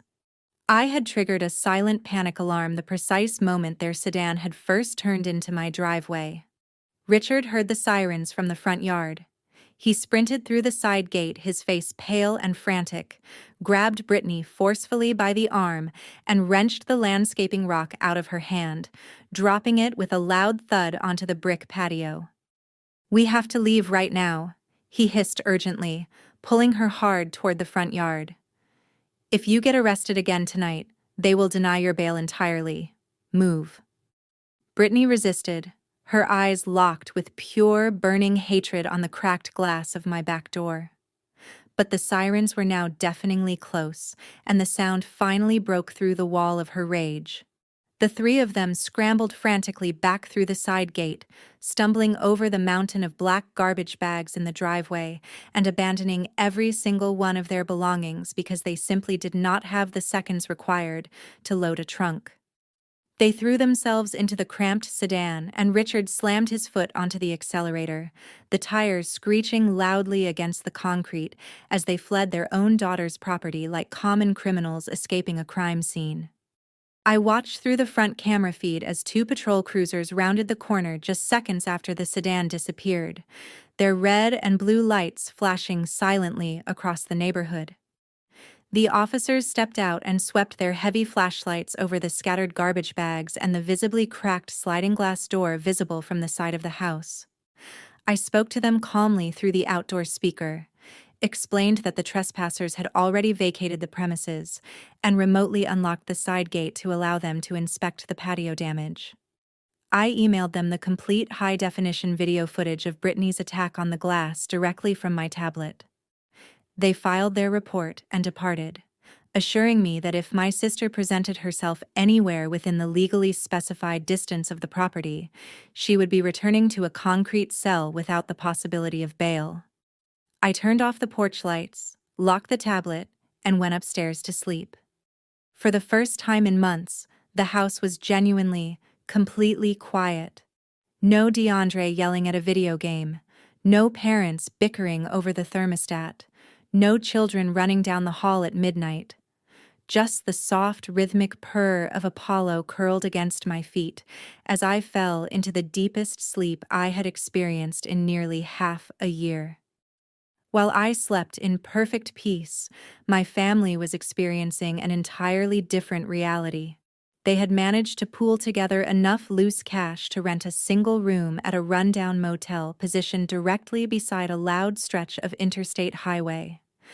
I knew exactly where they were because Britney was constitutionally incapable of resisting the compulsive need to seek validation from strangers on the internet, even in the depths of her catastrophe. Around 2 a.m, she posted a new video. I encountered it the following morning over my first cup of coffee. The setting was appropriately pitiful. She was perched on a stained floral bedspread, a buzzing neon vacancy sign flickering erratically through the thin window blinds behind her. She had taken the time, even in this state, to reapply her makeup for the express purpose of smudging it again strategically, ensuring she presented the correct aesthetic of traumatized vulnerability for the camera. "Hey guys," she whispered into the lens, her voice carefully calibrated to tremble. "My sister completely snapped tonight. She packed all of our belongings into garbage bags and locked us out of the house in the freezing cold. She even smashed her own back door and then called the police, trying to frame me for it.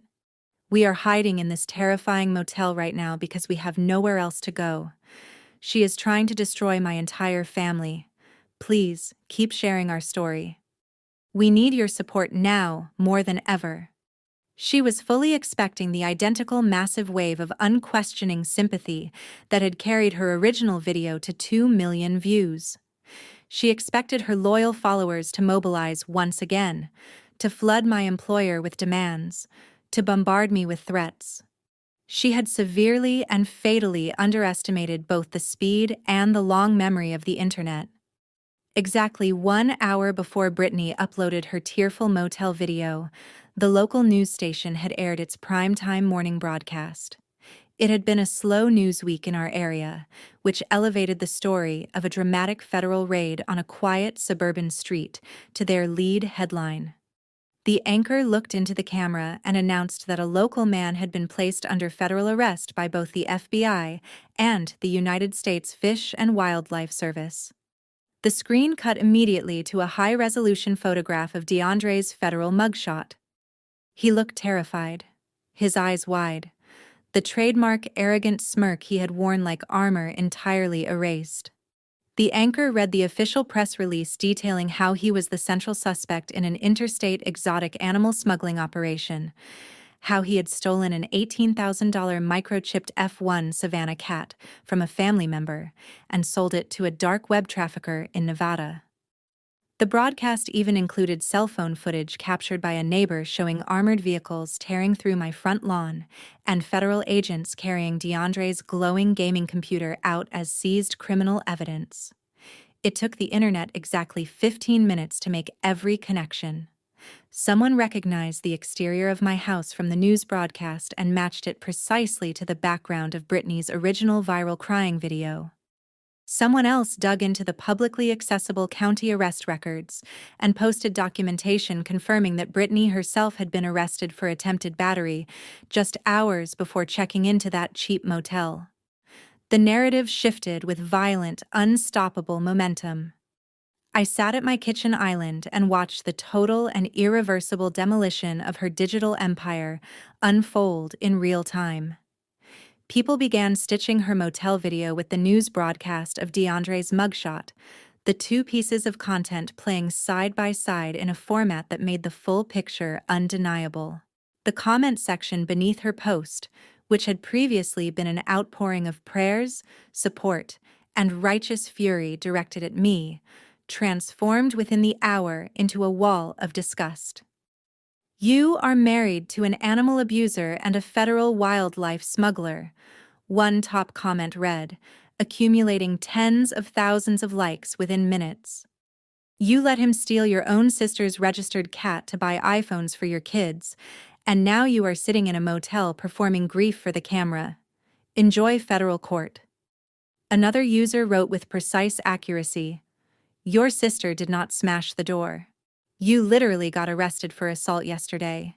The police report is public record. Enjoy the cheap motel, you absolute scammer." Britney panicked visibly and immediately. She began deleting comments with desperate speed, but they were arriving in volumes that made individual deletion functionally useless. Hundreds per minute, then thousands. She attempted to disable the comment section entirely, but users simply migrated the video to other platforms, tagging her accounts on Twitter and Instagram to ensure maximum visibility and to make absolutely certain she could not escape the consequences of her own narrative. Then came the financial consequences, each one landing with the precision of a carefully aimed blow. Britney had recently secured a significant brand partnership with a well-known organic baby food company, receiving a substantial advance payment in exchange for a promotional campaign across her channel. As the news of her husband's federal wildlife smuggling charges and her own violent arrest went viral across multiple platforms simultaneously, the company's public relations team moved into rapid, decisive damage control. They posted an official corporate statement explicitly severing all ties with Britney, demanding the return of their advance payment in full, and publicly condemning animal cruelty in unambiguous terms. 2 additional smaller sponsors followed suit within the same hour. Her entire influencer income evaporated before lunchtime. The final fatal blow came from the platform itself. Thousands of users mass-reported her account simultaneously for coordinated harassment, targeted bullying, and the promotion of illegal activities. As I refreshed her profile page to observe the latest wave of responses, her profile photograph disappeared mid-screen. The page went blank and was replaced by a standard gray error message. "Account suspended due to repeated violations of community guidelines." She was gone. 200,000 followers, her daily validation, her primary source of income, her identity, her platform, permanently and irreversibly erased. She had attempted to weaponize social media to force me into submission and destroy my professional reputation. The recoil had detonated with perfect symmetry directly in her own face. She was now sitting in a cheap motel room with no home, no income, a frozen family bank account, a husband in federal detention, a pending criminal charge of her own, and a permanently and publicly ruined reputation. I woke the following morning feeling more genuinely rested than I had in years. I was in my kitchen pouring a second cup of premium dark roast, watching Apollo race a laser pointer across the pristine living room rug with his full, unimpeded enthusiasm, when my phone buzzed against the granite counter. It was an urgent email from the Human Resources Department of my corporate firm, flagged high priority, requesting an immediate in-person meeting at the downtown headquarters. Despite the circumstances of my current unpaid administrative leave, I felt no panic whatsoever. I knew with complete certainty what this meeting was about. My mother, Susan, was a woman who, when backed into a sufficiently desperate corner, operated entirely on spite and calculated vindictiveness. She had realized she could no longer weaponize Britney's social media following or physically intimidate me in my own home. She had therefore fallen back on the oldest instrument in her manipulative repertoire, attempting to destroy my primary source of financial independence by calling my employer. I finished my coffee without rushing, fed Apollo his premium wet food, and went upstairs to dress deliberately for the occasion. I bypassed my comfortable everyday work clothes entirely and selected a sharp, tailored navy blue power suit and my best black leather heels. I packed my leather briefcase with methodical precision, ensuring every document inside was perfectly ordered and aligned, and drove downtown to the towering glass high-rise where my firm was headquartered. When I walked into the large glass-walled conference room on the 20th floor, the atmosphere was dense with tension. Seated at the long mahogany table were David, my regional director, and Brenda, the senior head of corporate human resources. Neither offered a smile or a warm greeting when I sat down in the leather chair across from them. "Rachel, thank you for coming in so promptly," Brenda began, folding her hands carefully on the polished surface. "We need to address a highly concerning development related to your current administrative leave status. Over the past 48 hours, our corporate switchboard has been inundated with a significant volume of erratic and deeply disturbing phone calls." David sighed heavily, looking visibly sleep-deprived. "A woman identifying herself as your mother, Susan, has left over 30 individual voicemails on my direct office line. She has also repeatedly contacted our public relations department and our legal team. She is explicitly claiming that you are currently under active police investigation for felony property destruction, elder abuse, and violent domestic assault. She has stated that you are a dangerous and unstable individual who locked her family out in freezing winter conditions, and that continuing to employ you represents a severe legal liability for this firm's standing and reputation." I listened without expression, my face entirely neutral and unhurried. Susan had calculated correctly that losing my income would be devastating. She had merely failed to account for what I would choose to bring to the meeting she had forced. Brenda leaned forward, her expression grave. "Rachel, we value your contributions to this organization considerably, but we are a data privacy firm managing multi-million-dollar healthcare contracts for some of the most sensitive institutions in the country. Absolute integrity is not a value we aspire to. It is the foundation of our entire business model. If you are currently involved in any criminal investigations or violent domestic disputes, we have no choice but to act decisively. We need your complete honesty. Are you under any form of police investigation?" I looked at Brenda, then at David. "No," I replied, my voice level and precise. "I am not under any investigation of any kind. However, several members of my family most certainly are." I reached into my briefcase, unlatched the brass clasps, and withdrew 3 thick, professionally bound document folders. I placed them on the table and slid the first one deliberately across the mahogany surface toward David. "That is a certified copy of the official federal press release issued by the United States Fish and Wildlife Service, accompanied by a certified copy of the federal indictment," I said. "My brother-in-law, DeAndre, was arrested by federal agents at my residential address yesterday morning. He is currently held in a federal detention facility, facing a minimum of 5 years in federal prison for violations of the Lacey Act, conspiracy to traffic regulated wildlife, and interstate wire fraud." He stole my registered $18,000 exotic animal and sold it to a dark web trafficking operation operating out of Nevada. David's eyes widened visibly as he scanned the official federal seals and the detailed criminal charges. He looked up at me completely speechless. I slid the second folder toward Brenda. That is a copy of an official Internal Revenue Service asset freeze notification. While investigating the theft of my registered animal, I utilized my forensic data auditing skills to trace the suspect's network traffic through my own home router architecture.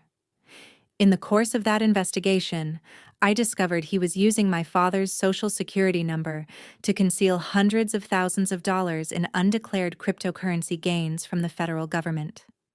I reported the tax evasion directly to the IRS.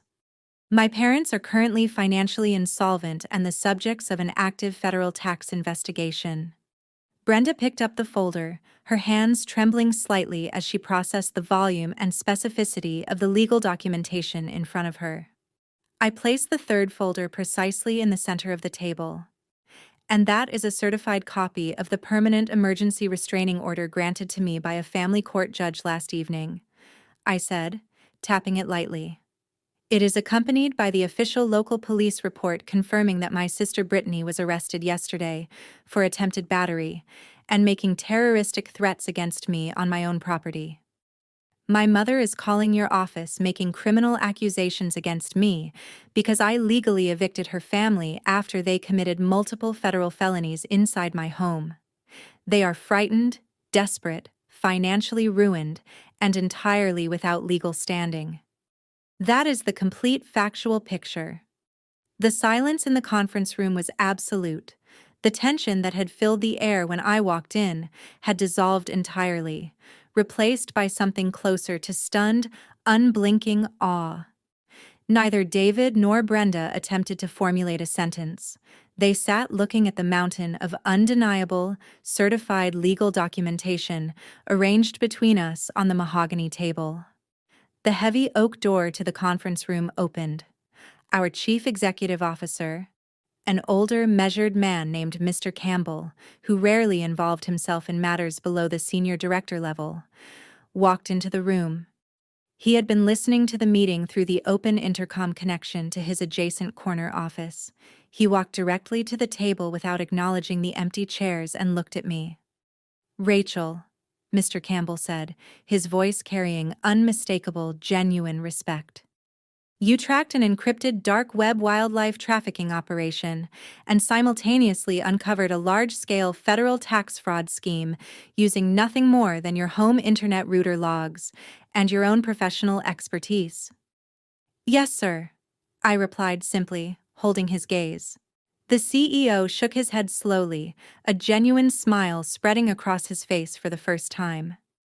"I want to offer you my personal apology on behalf of this entire organization for placing you on administrative leave based solely on the frantic phone calls of a desperate and discredited woman.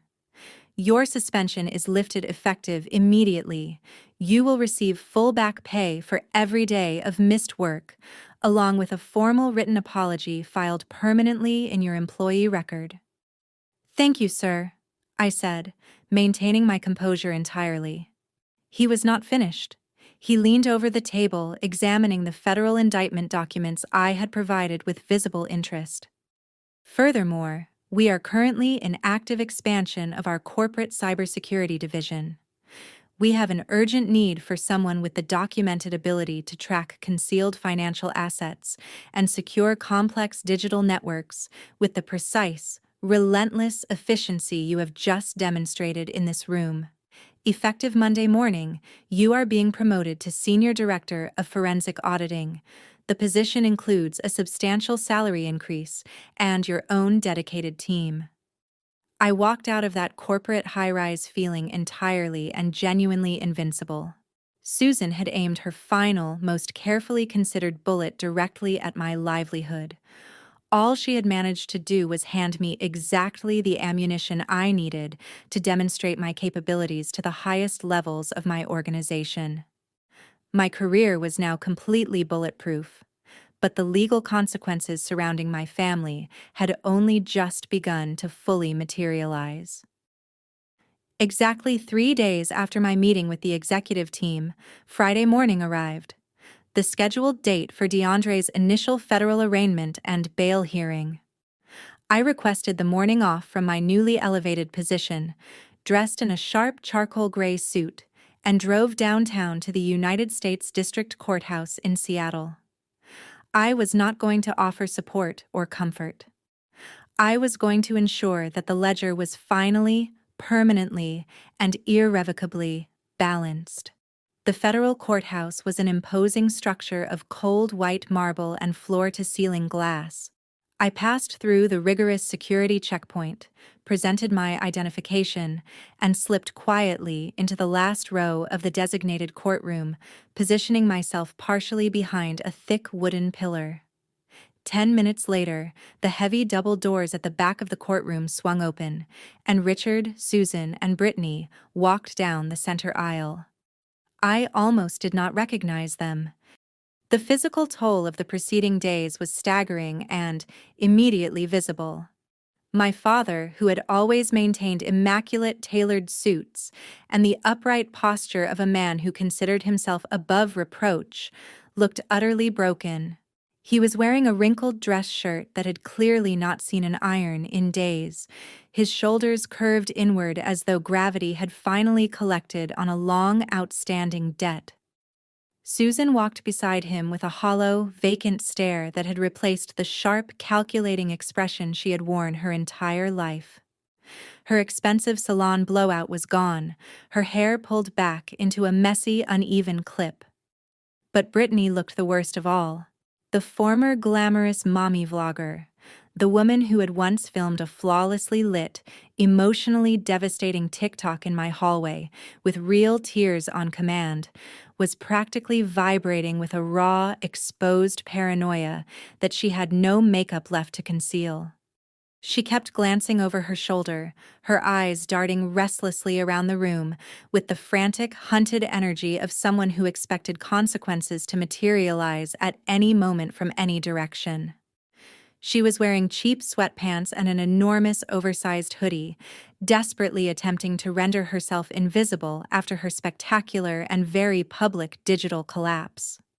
The three of them took their seats in the second row, directly behind the defense table.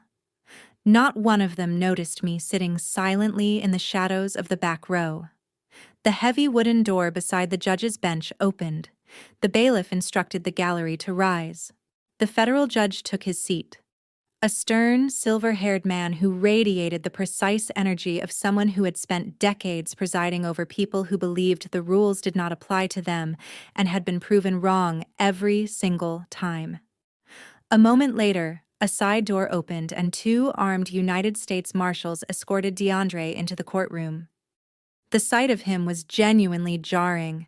The arrogant, chest-puffing crypto king who had threatened to smash my laptop, spat on my Persian rug, and declared himself the man of my house was gone entirely, as if he had never existed.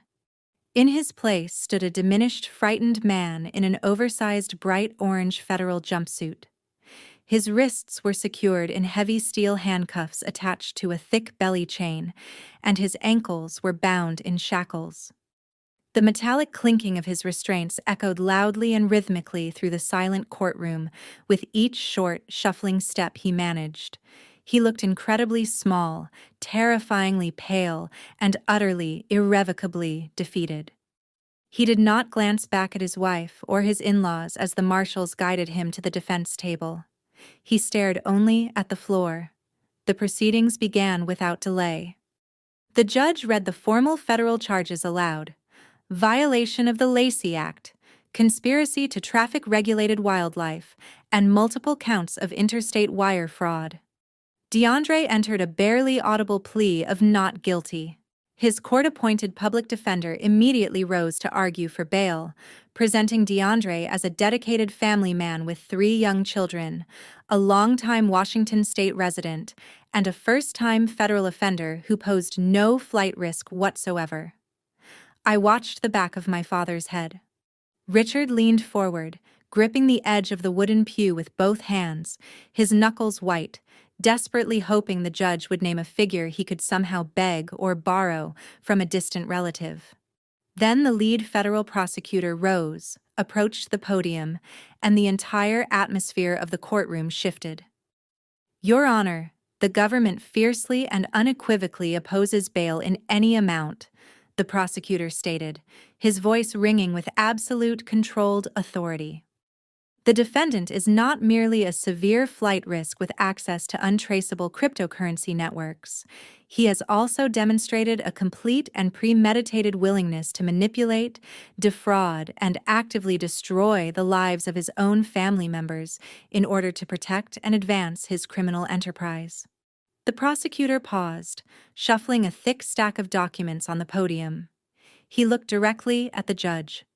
"Furthermore, Your Honor, the government respectfully submits that the defendant has already begun cooperating with federal authorities.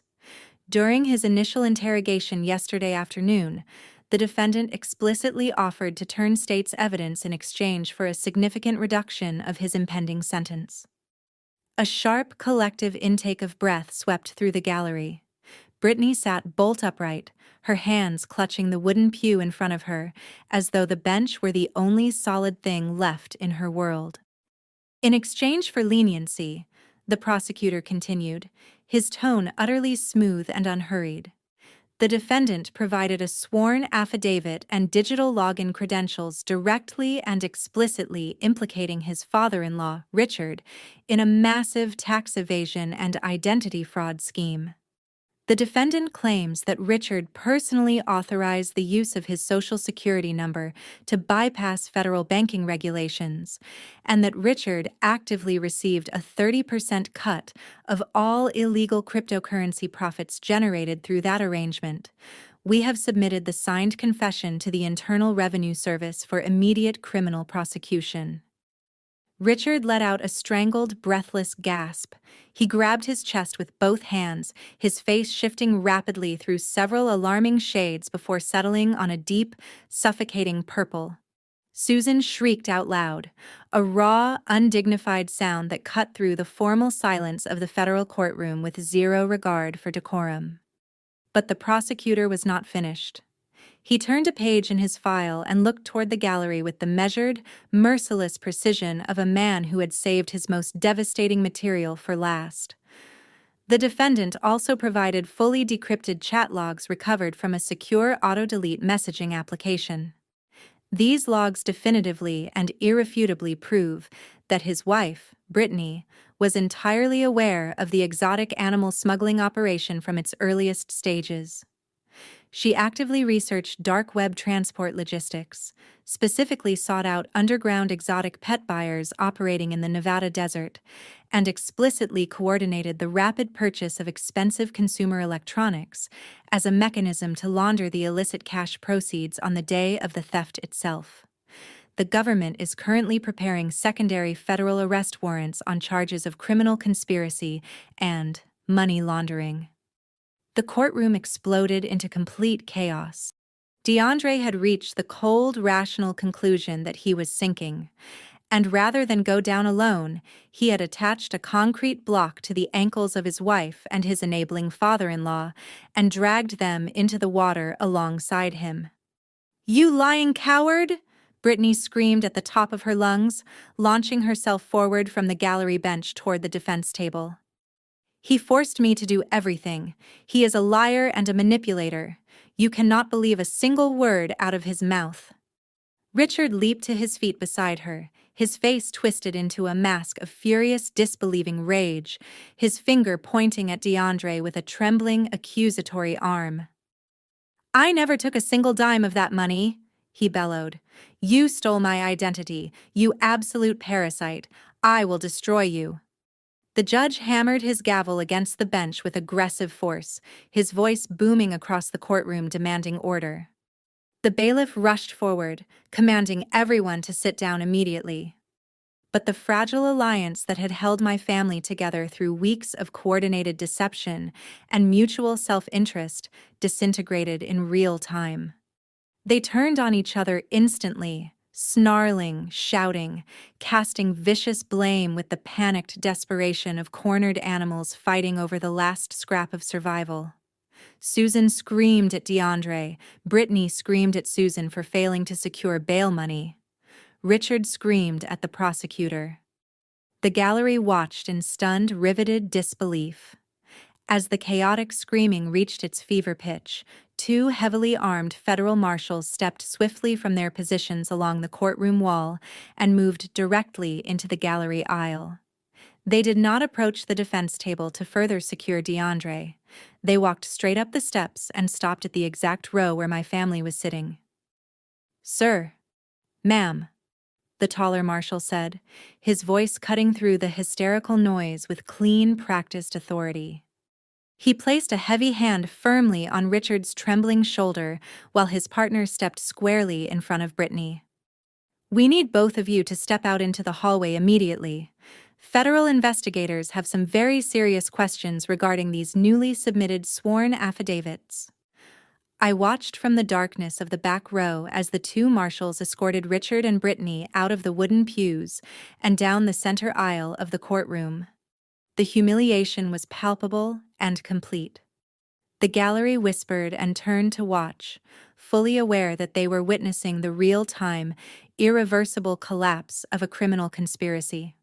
Susan followed behind them, wailing at full volume, entirely indifferent to the judge still hammering his gavel for order.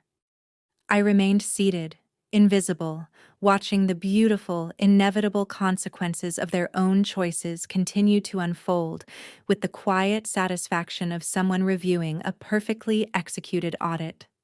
I decided I had seen everything I needed to see. The ledger was balancing itself with extraordinary precision. I gathered my coat and my leather briefcase, exited through the heavy rear doors, and walked down the quiet marble corridor of the federal courthouse toward the elevator. The parking garage was damp, dimly lit, and filled with the muffled echo of distant city traffic filtering down through the concrete. I walked steadily toward my parked sedan, keys jingling softly in my hand, looking forward to a quiet evening at home with Apollo. A figure stepped out from behind a massive concrete support pillar and blocked my path to the driver's side door. It was my mother, Susan. She must have broken away from the upstairs interrogation rooms the moment she realized Richard and Britney were not coming back out anytime soon. She looked absolutely wretched, a version of herself I had never once encountered in 33 years. The immaculate, permanently judgmental woman who had critiqued every choice I had ever made was unrecognizable. Her clothes were heavily wrinkled. Her expensive makeup had been completely stripped away by hours of frantic, uncontrolled weeping. She was shivering visibly in the cool, damp air of the underground level. "Rachel," she gasped, moving toward me with an unsteady, clumsy urgency. She covered the distance between us before I could even reach for my door handle. She did not yell. She did not deploy her usual entitled arrogance or issue demands in the imperious tone she had used on me my entire life. Instead, she did something I had never witnessed her do in 3 decades of existence, something I had, as a child, occasionally wished she were capable of. Susan's knees buckled beneath her. She collapsed entirely onto the hard, oil-stained concrete of the parking garage floor and landed at my feet. She reached up with trembling hands and grabbed the fabric of my tailored navy suit trousers. "Please, Rachel," she sobbed, her voice a broken, hollow wheeze that echoed pitifully through the empty structure. "Please help us. They have your father in a concrete interrogation room upstairs right now. The federal agents are telling him he is going to be formally indicted for major tax fraud. They are aggressively questioning Britney about international smuggling rings. They are treating my family like hardened career criminals. We have absolutely nothing left. The government froze every single account we have. We cannot buy food tonight, let alone retain a legal defense team." The public defender told us that federal cases of this magnitude require specialized defense attorneys who charge hundreds of thousands of dollars. You are the only one left with any money. You just got your position back. Please, I am begging you on my hands and knees. You have to pay for a lawyer to save your father." I looked down at the woman who gave birth to me. I looked at her hands, clutching desperately at the fabric of my expensive clothing. I searched myself carefully and honestly for any trace of pity, any residual thread of filial obligation, any instinct toward rescue. I found none. I reached down calmly and pried her trembling fingers off my trousers, creating a clear, deliberate physical boundary between us. I did not raise my voice. I did not scream at her the way she had screamed at me when she threatened to disown me across a kitchen counter just days ago. I simply opened my leather briefcase, reached inside, and withdrew a single sheet of premium printer paper. "Stand up, Susan," I said, my voice completely level and entirely free of emotional warmth. She struggled slowly to her feet, wiping her running nose with the back of her hand, her eyes immediately fixing on the paper in my grasp with a sudden, desperate flicker of hope. She almost certainly believed it was a blank check. She genuinely believed her theatrical display of maternal suffering had successfully activated whatever guilt she imagined I still carried. I handed her the paper. It was not a check. It was a meticulously detailed, precisely formatted financial spreadsheet. "I am a forensic auditor," I said, holding her gaze steadily. "I track numbers for a living and I keep records of everything. Look at the figure in the bottom right corner of that page. That bold number represents the exact total of every single dollar I have spent keeping this family financially afloat over the past 4 years." I watched her eyes drop to the paper. $3,000 every single month for the mortgage on the house you all lived in rent-free. $800 a month on premium groceries because you refused to purchase generic brands. The full utility bills. The high-speed internet you used to stream television. The inflated water bill from your long, luxurious daily showers. I pointed to a section highlighted in bright yellow. And those are the personal loans I extended to DeAndre. $7,000 for the failed real estate investment course he abandoned after 2 sessions. $5,000 for a cryptocurrency mining rig he broke within 2 weeks of receiving it. Another $4,000 when Britney maxed out her credit cards, purchasing designer baby clothes for her internet channel. Added together, this family has extracted just over $200,000 from my personal bank accounts. You have spent 4 years living a comfortable, subsidized existence at the direct expense of the daughter you constantly insulted, belittled, and treated as an unwanted financial resource. "But Rachel," Susan cried, shaking the paper frantically in the damp air. "That is all in the past. We are talking about your father going to federal prison today. We need money right now to hire a legal team. You owe us this. We raised you. You cannot abandon your own parents at the absolute lowest point of their lives." "I do not owe you a single cent," I replied, and pressed the button on my key fob. The car doors unlocked with a sharp electronic beep. "You chose to support a lying, stealing man over your own flesh and blood. You watched DeAndre spit on my floor and said nothing. You told me my $18,000 registered animal was just a cat, and that I needed to get over it. You organized a neighborhood barbecue to celebrate what you believed was my complete destruction. You made every one of those choices with full awareness and full intention. And now the federal government is presenting you with the final bill for all of them." I opened the driver's side door and settled into the leather seat.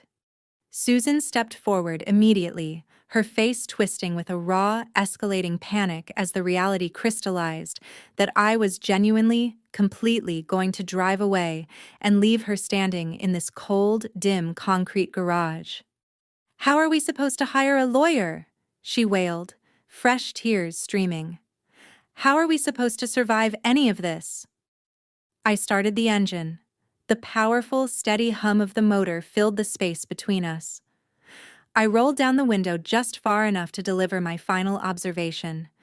"You sold an $18,000 cat to buy iPhones," I said. "You can sell the iPhones to pay for a lawyer." I pressed the window button, rolled it shut against her hysterical response, shifted into drive, and pulled smoothly out of the parking space. I drove away through the garage and out into the gray Seattle afternoon, leaving my mother alone on the concrete, clutching a spreadsheet that documented every year of her own financial sins. By Monday morning, the fallout from the federal arraignment had escalated well beyond a bitter family dispute into a full, cascading legal catastrophe.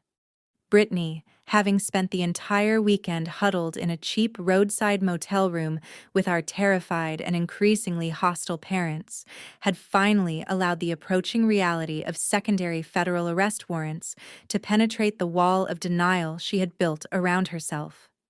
The threat the prosecutor had announced in open court was not rhetorical, and the prospect of standing before a federal judge had permanently shattered whatever remained of her delusions. True to the deepest instincts of her character, my sister responded by deciding to save herself at the complete and total expense of the father of her 3 children. She filed for divorce. I learned about the filing through a publicized press release issued by a cheap local attorney she had somehow persuaded to take her case on a contingency basis. Britney was attempting to construct a fictional victim narrative designed to extract her from federal criminal exposure. Her lawyer claimed she was a terrified survivor of severe financial and emotional abuse at the hands of DeAndre. According to this freshly invented account, she had been entirely unaware of his involvement in international wildlife smuggling or federal tax evasion. She painted him as a deceptive, volatile criminal mastermind who had manipulated her completely and insisted with a straight face that she had genuinely believed the brand new iPhones and the massive custom gaming computer were simply generous gifts purchased from his legitimate cryptocurrency trading activity. The press release her attorney drafted was a masterpiece of strategic manipulation. It portrayed Britney as a devoted homemaker who had lived in constant, quiet fear of her husband's erratic temperament. It claimed she had never questioned his finances because she was entirely consumed with the task of raising their children in a difficult home environment. It demanded full legal custody, exclusive rights to any remaining untainted financial accounts, and formally requested that the federal court grant her total immunity from prosecution in exchange for her complete cooperation in pursuing DeAndre to the fullest possible extent of the law. She believed she could simply cry in front of a judge, sign some divorce documents, and walk away entirely unscathed, leaving DeAndre to spend the next decade in a federal penitentiary while she reconstructed her victim brand and eventually returned to social media. She had forgotten one absolutely critical detail about the man she had chosen to marry. DeAndre was every bit as vindictive and ruthless as she was. And his court-appointed public defender was fighting with genuine aggression to secure him a favorable plea arrangement. When DeAndre received the divorce filing inside the federal holding facility, he reportedly flew into a violent, screaming rage that required staff intervention. The last fragile thread of their toxic alliance snapped instantly and completely. DeAndre understood with perfect clarity that his wife was pursuing an immunity deal specifically structured to guarantee him the maximum possible prison sentence while she walked free to portray herself as his victim on the internet. He directed his lawyer immediately to the one piece of evidence he knew could obliterate her carefully constructed narrative and drag her down into a cell directly beside his own. He pointed them directly to my network logs. DeAndre's public defender filed a motion to subpoena the decrypted router logs from my home network. I did not need to contest the subpoena or appear in court to testify about anything. I had already voluntarily surrendered the complete encrypted digital dossier to the Federal Bureau of Investigation during the initial search of my property. The federal prosecutors simply opened the comprehensive file I had placed in their hands and commissioned a deep forensic analysis focused specifically on the media access control address registered to Britney's personal cell phone. As a senior data privacy auditor, I had not merely collected surface-level browsing history from the devices using my home network. My custom router architecture had captured and archived every single packet of data that passed through the system. Even though Britney had used incognito mode and supposedly secure browsing applications, the router had logged destination IP addresses, precise timestamps, and encrypted search query metadata for every session conducted on her device. When the FBI's cyber division processed the dossier, they isolated her device's unique identifier and reconstructed her complete digital footprint with forensic precision. What they found was a comprehensive, time-stamped record of premeditated criminal intent. 22 days before I ever packed my bags for the corporate audit trip to Chicago, Britney's phone had queried the exact current market value of an adult, registered F1 Savannah cat. 14 days before the theft, she had spent 3 uninterrupted hours reading detailed threads on a dark web forum dedicated specifically to anonymous exotic animal courier services, actively searching for underground buyers operating in the Nevada desert. 5 days before the theft, she had explicitly researched methods to disable or scramble a federally registered tracking microchip using common household magnets. She was not an innocent bystander who had been surprised by a sudden, unexpected criminal windfall from her husband. She was the primary architect of the entire operation. She had conducted the research, identified the buyer, mapped the logistics, and coordinated the plan, while DeAndre served as the arrogant, overconfident instrument who executed the physical transaction and collected the cash. She had been planning to sell my beloved companion to fund her influencer lifestyle weeks before I ever left the state. The federal prosecutors moved with immediate decisiveness. On Wednesday afternoon, Britney was sitting in the small lobby of her divorce attorney's office, sipping sparkling water with the composed confidence of someone who believed their legal strategy was proceeding exactly according to plan. She was minutes away from signing her official victim statement. Instead, the glass front doors of the office opened, and 3 armed federal agents walked in. They ignored her pending divorce filing and her carefully rehearsed expression of fragile vulnerability entirely. When the agents entered, she actually stood up and smiled, genuinely assuming they had arrived to escort her to a cooperative testimony session against DeAndre. Her smile vanished the precise moment the lead agent presented her with a federal arrest warrant. She had been formally indicted by a federal grand jury on charges of conspiracy to traffic regulated wildlife, accessory to interstate wire fraud, and obstruction of justice for submitting a materially false sworn affidavit. The agent informed her in clear clinical terms that her own digital footprint had comprehensively and irrefutably contradicted every element of her victim narrative. She screamed for her attorney to intervene. The attorney stepped back with both hands raised, wanting absolutely nothing further to do with a federal conspiracy indictment on his client list. The agents pulled her arms behind her back and applied the handcuffs right there in the waiting room, in full view of the office staff. The cold reality crashed down upon her with total finality. There was no social media audience left to manipulate. There were no parents with accessible funds to post bail. She traded her pastel lounge clothes for a bright orange federal jumpsuit. Her divorce papers were rendered entirely moot, and her calculated attempt to betray her husband had secured her nothing except a bunk in the exact same federal detention center. While Britney and DeAndre traded accusations and blame through the thick steel doors of their respective holding facilities, my parents were running out of options with rapidly accelerating speed. The cheap interstate motel they had retreated to offered no genuine refuge. That particular illusion ended decisively when the motel manager knocked on their door and demanded another week's payment in advance. Richard reached for his platinum credit card with the automatic confidence of a man who had never once been declined. The manager ran it through the terminal and shook his head. Richard tried a second card. Declined. A third. Declined. The Internal Revenue Service, when pursuing a major identity theft and wire fraud investigation, does not merely freeze checking accounts. They place hard federal liens on every line of credit attached to the fraudulent Social Security number under investigation. My parents were completely and absolutely bankrupt in every legal and practical sense of the word.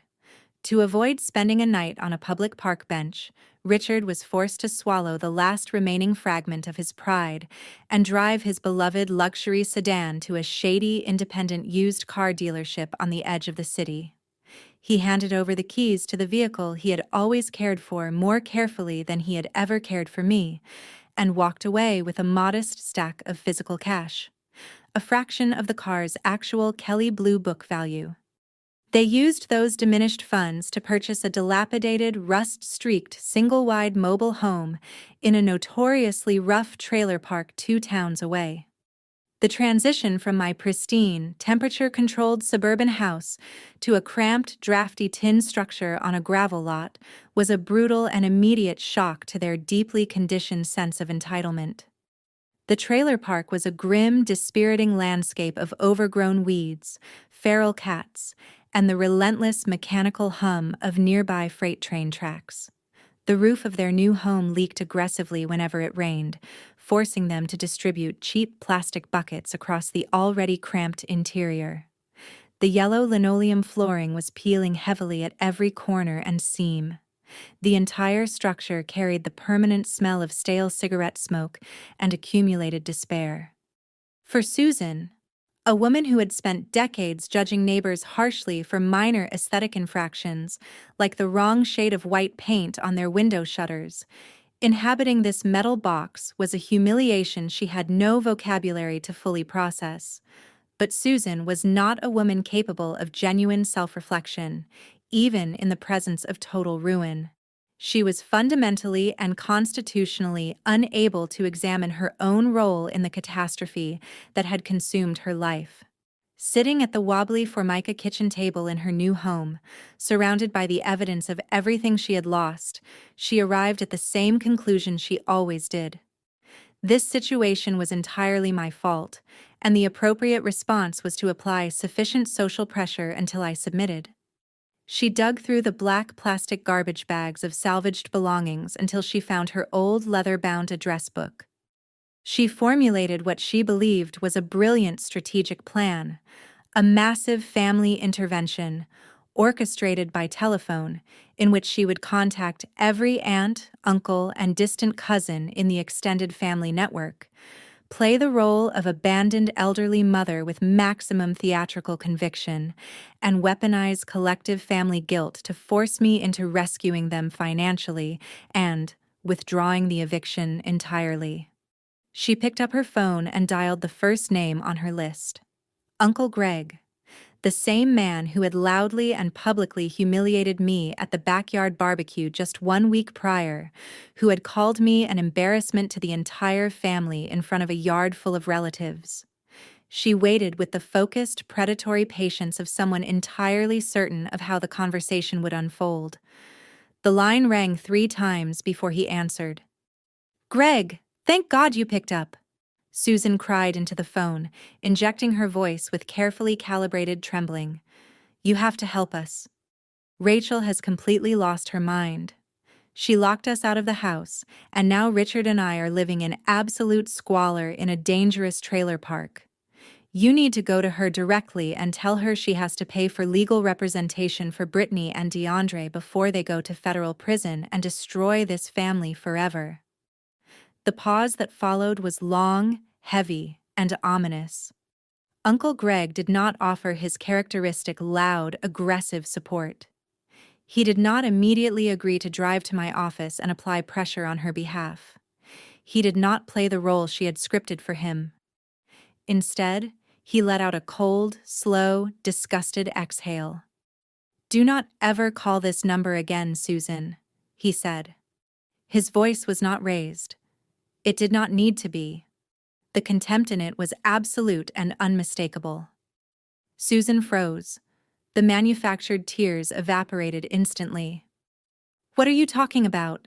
she stammered, her heart rate spiking. "We are family, Greg. We genuinely need your help right now." "You are not family," Greg said. You are a pair of criminals who attempted to cover up multiple federal felonies and systematically exploited your own child for years. Do you genuinely believe none of us know what actually happened? Susan tried to interrupt. Greg talked directly over her. Rachel sent a detailed group email to the entire extended family yesterday morning, Susan. She did not just tell us her side of the story. She attached the official public court records. She attached the federal grand jury indictments for DeAndre and Britney. She attached the IRS asset freeze notification showing that Richard is under active investigation for identity theft and large-scale tax fraud. She attached the complete financial spreadsheet documenting every dollar this family has extracted from her over 4 years. We read all of it. We read the section documenting that Britney was researching dark web animal smugglers on her phone, while Rachel was working 80-hour weeks out of state to pay your mortgage.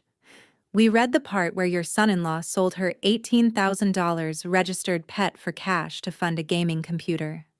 And we read every line of that financial spreadsheet. You have been living off that girl's salary for years while treating her like a burden. Susan could not find a single word.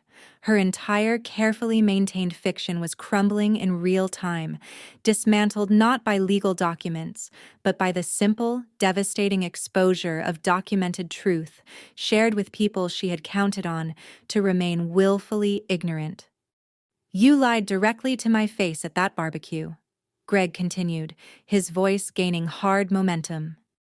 You used me to publicly bully the only decent, hard-working person in your immediate family. I just got off the phone with Aunt Martha and Cousin David. None of us want any contact with either of you ever again. Do not request money from us. Do not invite us to any court proceedings. If you or Richard appear at my property for any reason, I will call the police myself. You belong exactly where you are. The line went dead. Susan sat motionless, the phone pressed against her ear in the silence of the trailer. She redialed Greg's number. It went directly to automated voicemail. She scrolled frantically and dialed Aunt Martha. Voicemail. Cousin David. Voicemail. She worked her way down the address book, dialing 5 more relatives in rapid succession. Every call was rejected before the second ring. I knew exactly what was happening inside that rusted trailer, because Uncle Greg had called me within minutes of hanging up on her, to offer a thorough and genuine apology for his behavior at the barbecue, and to confirm that the entire extended family had reviewed the documentation I had sent and had collectively and permanently closed their doors to my parents. Susan set her phone down on the wobbly Formica table and looked around at the stained walls of her new reality. The silence of the trailer park pressed in from every side. She was completely, finally, and entirely alone. 6 months elapsed between that night in the trailer park and the conclusion of the federal proceedings. The machinery of the United States justice system operates with deliberate, grinding thoroughness, but what it produces at the end of that process is absolute. While my parents endured the harsh Washington winter in their leaking tin home, DeAndre and Britney were processed through the unforgiving mechanics of federal court. DeAndre initially chose to contest every charge, driven by the same arrogance that had defined every decision of his adult life. He demanded a jury trial, genuinely believing his public defender could confuse 12 citizens with technical cryptocurrency terminology and arguments about decentralized network architecture. It was a spectacular miscalculation that would define the remainder of his foreseeable future. I took a personal day from my role as Senior Director of Forensic Auditing to attend the final day of his trial. I walked into the grand marble courtroom in a sharp cream-colored suit and took my customary position in the back row of the gallery. The prosecution delivered a case that was a genuine masterpiece of digital forensics and irrefutable physical evidence. They projected my encrypted router logs in full resolution on a massive screen for the jury to read in their entirety. They called the lead tactical agent from the Nevada compound raid to testify under oath about the appalling conditions in which the trafficker had been keeping the animals. They played the audio recording of DeAndre's initial federal interrogation, the session in which he had eagerly and exhaustively attempted to implicate his wife and father-in-law in exchange for personal leniency. The jury deliberated for less than 3 hours. The verdict was swift, unanimous, and completely devastating. The sentencing hearing followed 2 weeks later. I was present for every minute of it. DeAndre stood before the federal judge in his orange jumpsuit, looking hollowed out from the inside. His broad shoulders were curved inward, and his eyes focused on the polished wooden floor with the fixed, empty stare of a man who had finally, irrevocably run out of angles. The judge addressed him at length before sentencing, methodically and without apparent satisfaction, cataloging his arrogance, his contempt for federal conservation law, and the particular cowardice of his attempt to purchase his own leniency by implicating the people closest to him. The gavel came down. 4 years in a federal penitentiary, followed by 3 years of supervised release and heavily restricted internet access. 2 marshals stepped forward, took DeAndre by his chained arms, and removed him from the courtroom. He did not look back at a single person as they led him out. Britney's turn came next. Unlike DeAndre, my sister had possessed the minimal strategic clarity to recognize early that a jury would despise her. She had hastily accepted a plea agreement, terrified of spending years separated from her children in a federal women's correctional facility. She approached the defense podium in a plain conservative gray dress, her eyes already glistening with the practiced, manufactured emotion she had deployed so effectively on social media. She told the judge she was a devoted mother who had made catastrophic mistakes out of blind loyalty to a manipulative husband. She utilized the same trembling voice and carefully timed tears she had used to build an audience of 200,000 followers. The judge peered down at her over his reading glasses with the expression of a man who had read every document in the file and was entirely unmoved. He had reviewed the digital transcripts. He understood precisely who had conceived and organized the theft. He accepted her plea to spare the court a lengthy trial, but he ensured that the terms of her punishment were designed to be genuinely felt. 5 years of strict federal probation, 500 hours of mandatory supervised community service. And the true, lasting devastation, the conviction itself. Britney was required to stand in open court and formally enter a guilty plea to a federal felony conspiracy charge. The judge detailed its permanent implications with deliberate clarity. She was a convicted felon. She permanently lost her right to vote. She was legally barred from international travel. And her professional identity as a social media personality and brand partner was comprehensively and permanently destroyed. No reputable corporate sponsor, organic baby food company, lifestyle brand, or affiliate network would ever execute a contract with a woman carrying a federal felony record for conspiracy and wildlife smuggling. Her dream of returning to the internet as a beloved, sponsored content creator was not suspended. It was dead. She would spend the next 500 hours picking up discarded fast food wrappers and broken bottles along the shoulder of an interstate highway in a high-visibility orange vest, while the digital world she had built her entire identity around quietly and completely forgot she had ever existed. I sat in the back row of the gallery, watching my sister tremble as the judge finalized her sentence. Richard and Susan were several rows ahead of me, weeping quietly and continuously as the last remnants of the family they had constructed around their own comfort and convenience were swept away by the weight of federal consequence. I observed their collective misery and searched myself deliberately for any trace of sadness, any residual flicker of familial pity, any regret for having set this chain of events into motion.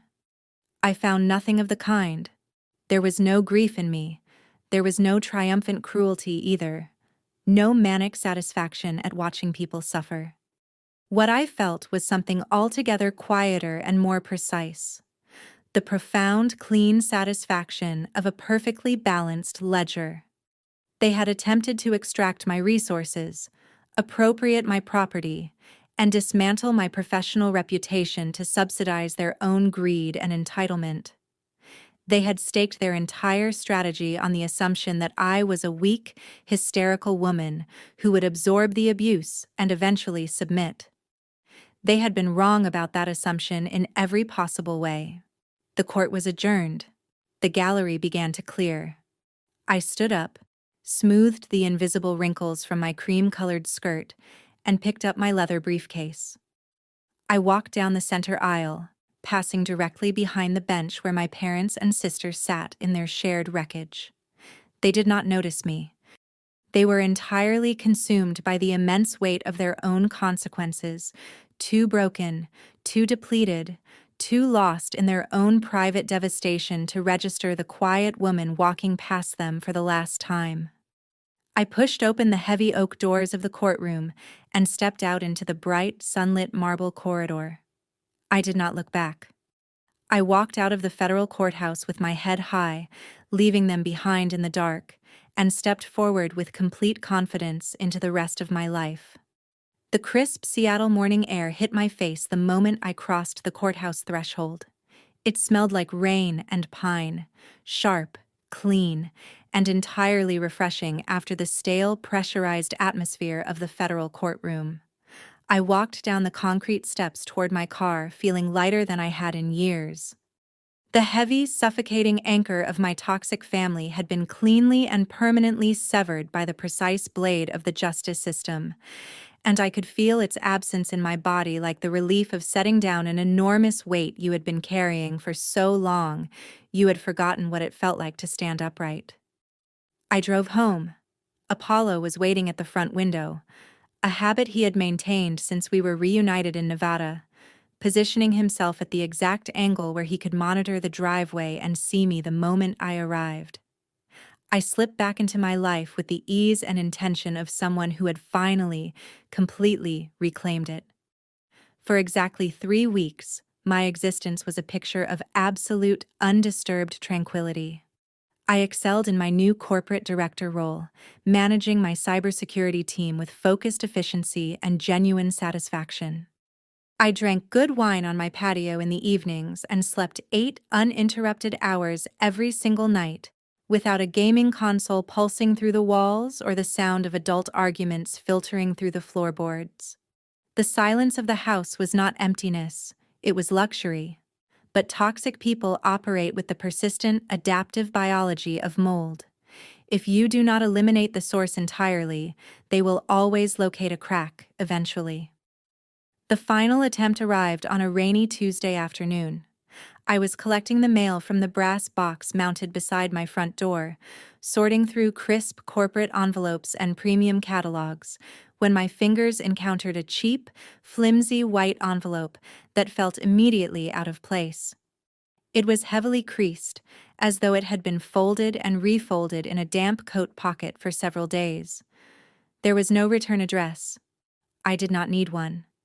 I recognized my father's sharp, aggressive cursive script on the front from 33 years of Christmas cards and grocery lists. I carried the mail inside, locked the deadbolt, and sat at the kitchen island with a fresh cup of espresso. I tore open the envelope carefully. Inside was a single page of lined notebook paper torn from a spiral binder, covered on both sides in Richard's dense, frantic handwriting. I read it once. Then I read it a second time, analyzing the structure of his arguments and the specific emotional pressure points he was targeting with each paragraph. It was a masterclass in narcissistic manipulation, executed without a single moment of apparent self-awareness. There was not one sentence of genuine apology in the entire letter. There was no acknowledgement of the tax fraud, the identity theft, the stolen pet, the threats, the spitting, the barbecue, the coordinated lies told to police officers in my kitchen, or any other specific event from the preceding weeks. The letter was structured entirely around the profound injustice of his own suffering. He described the freezing temperatures in the trailer in vivid detail. He cataloged the humiliation of the leaking roof and the collapsed gutters. He wrote about the indignity of his current existence with the moral outrage of a man who believed he deserved none of it. Then came the pivot to guilt, executed with the practiced precision of someone who had used this particular instrument effectively his entire life. He invoked blood, legacy, divine obligation. He wrote that family endures all mistakes, and that a daughter carries a sacred duty to honor her parents regardless of circumstance. He claimed that I had single-handedly destroyed our family legacy by refusing to extend mercy. And in the final paragraph, he escalated to threat, informing me that God was watching my cruelty with close attention, that I would ultimately be judged for abandoning my flesh and blood in their darkest hour, and that no amount of money or professional success would ever purchase me genuine happiness or spiritual peace. He closed the letter by demanding I drive to the trailer park at my earliest convenience to discuss a financial arrangement for repairing the damage I had caused. I set the letter down on the granite counter and sat with it for a moment. Not in deliberation, the decision had been made before I finished the first paragraph. I sat with it simply to confirm what I already knew. There was nothing in this letter that bore any relationship to reality, remorse, or genuine human connection. It was a tool, deployed by someone entirely incapable of being anything else. I felt no guilt. I felt no fear of his theological warnings. I felt, if anything, a quiet and clarifying sense of validation. The letter proved with absolute completeness that Richard had absorbed nothing from the catastrophe that had consumed his life. He remained exactly the man who had sat at my kitchen breakfast bar drinking beer from my personal refrigerator, while his son-in-law threatened me in my own backyard. I stood up from the island, carried the letter down the hallway to my home office, and walked directly to the heavy-duty cross-cut shredder positioned beside my secure server rack. I flipped the power switch. The machine hummed to life with a low, steady mechanical growl. I did not hesitate for a single second. I fed the letter directly into the metal teeth and watched with deep, uncomplicated satisfaction as his frantic handwriting, his hollow religious threats, and his entitled financial demands were instantly and permanently reduced to illegible confetti. I emptied the collection bin directly into the recycling without looking at the contents. That was the absolute final end of that particular line of engagement. But standing in that quiet home office in the aftermath, I realized something I had not fully acknowledged before. The physical structure around me was permanently imprinted with their memory. I had repaired the shattered front door. I had replaced the cracked patio glass. I had thoroughly sanitized every guest bedroom until no physical trace of their occupancy remained. But every time I sat at the Italian dining table, I saw DeAndre's stolen gaming computer occupying its surface. Every time I stood at the kitchen stove, I saw Susan flipping a steak and telling me my cat was just an animal and that I would get over it. The house had served as the battlefield. The war was won. I no longer needed the battlefield. I picked up my phone and called one of the top luxury real estate agents in the Seattle metropolitan area. She arrived the following morning to conduct her appraisal.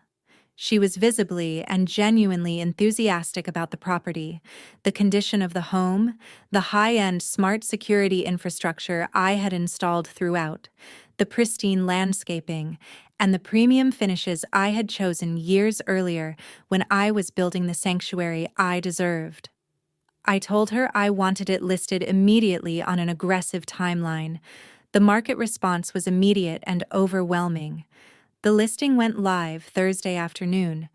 By Saturday morning, a bidding war had erupted between three wealthy technology executives relocating to the Seattle area. By Monday evening, I had signed the final closing documents.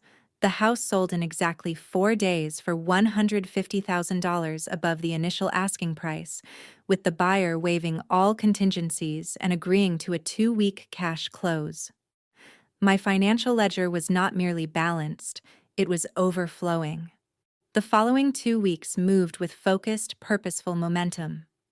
I engaged a premium moving company to carefully transport my artwork, my high-end furniture, and my complete server and networking equipment to a secure holding facility while I finalized my destination.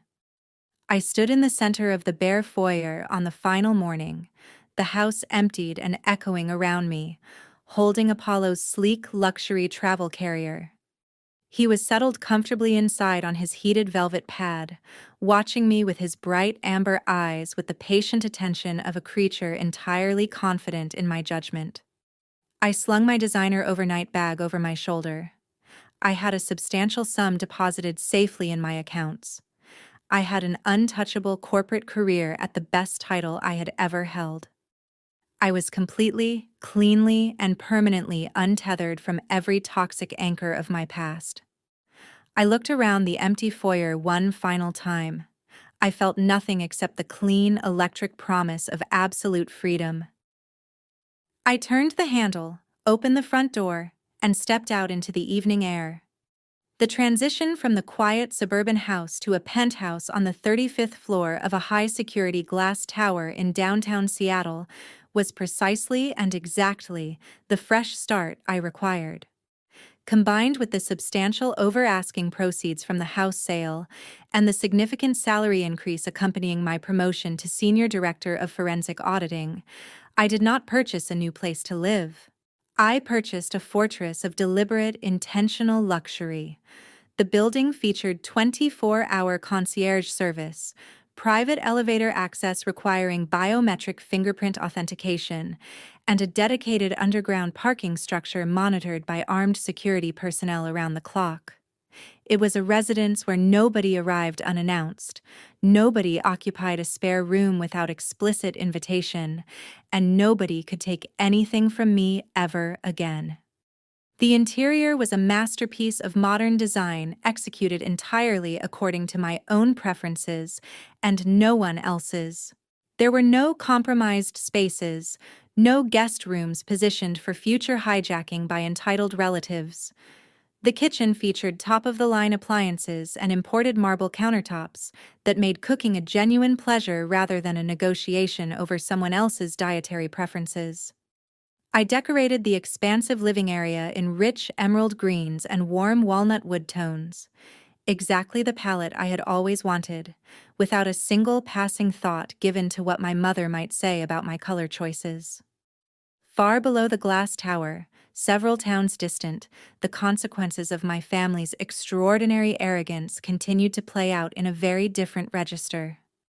Richard and Susan remained in their rusted single-wide, the brutal Washington winter having given way to a damp, relentless spring that brought them no relief.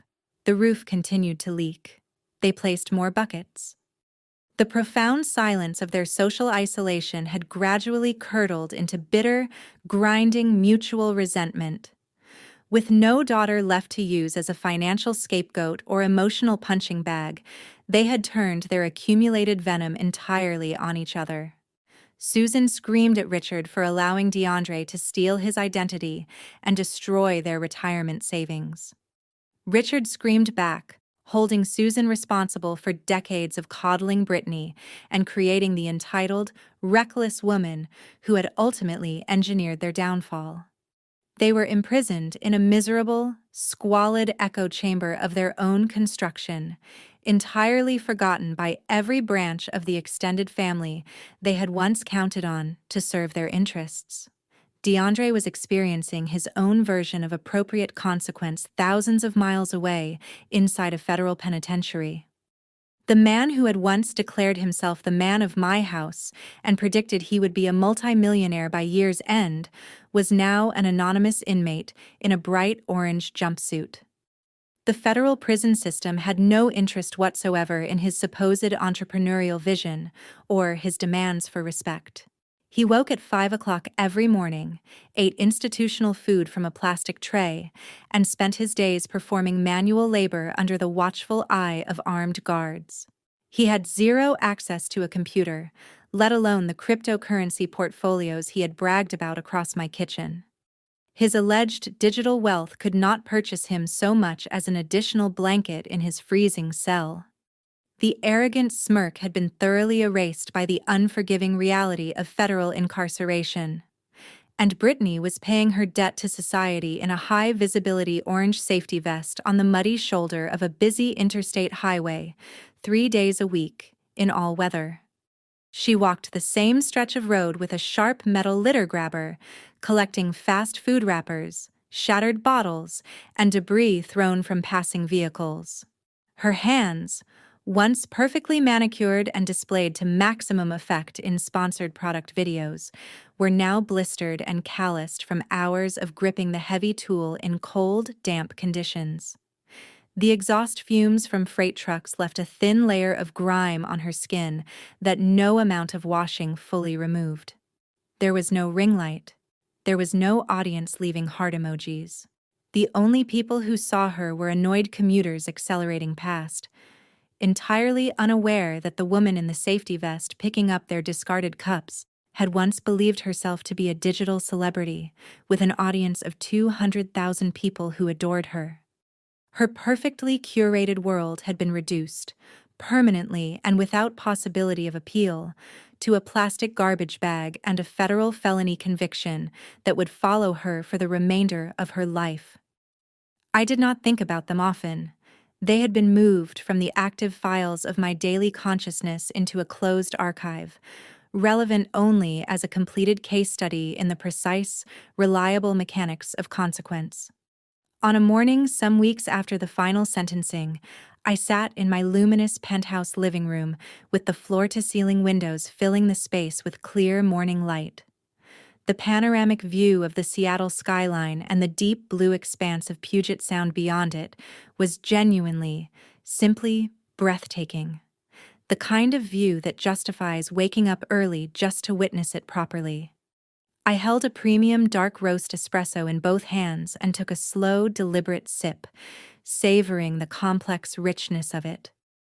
Apollo, my beautiful federally registered $18,000 F1 Savannah cat was stretched at full length on the warm hardwood floor, bathing in a broad rectangle of morning sunlight that fell across the room from the eastern windows. His spotted fur caught the light and gleamed with the same extraordinary quality it had possessed the first day I brought him home. He was purring so deeply and consistently that the sound was audible above the soft jazz playing through the high-end sound system. He was safe. He was loved. He was home. I looked out over the glittering city and felt a profound, settled peace move through me, the way warmth moves through a room when the heat finally comes on after a long, cold night. The ledger was perfectly, completely, permanently balanced. I smiled at my reflection in the glass. They thought my boundaries were a joke, so I let the federal government deliver the punchline.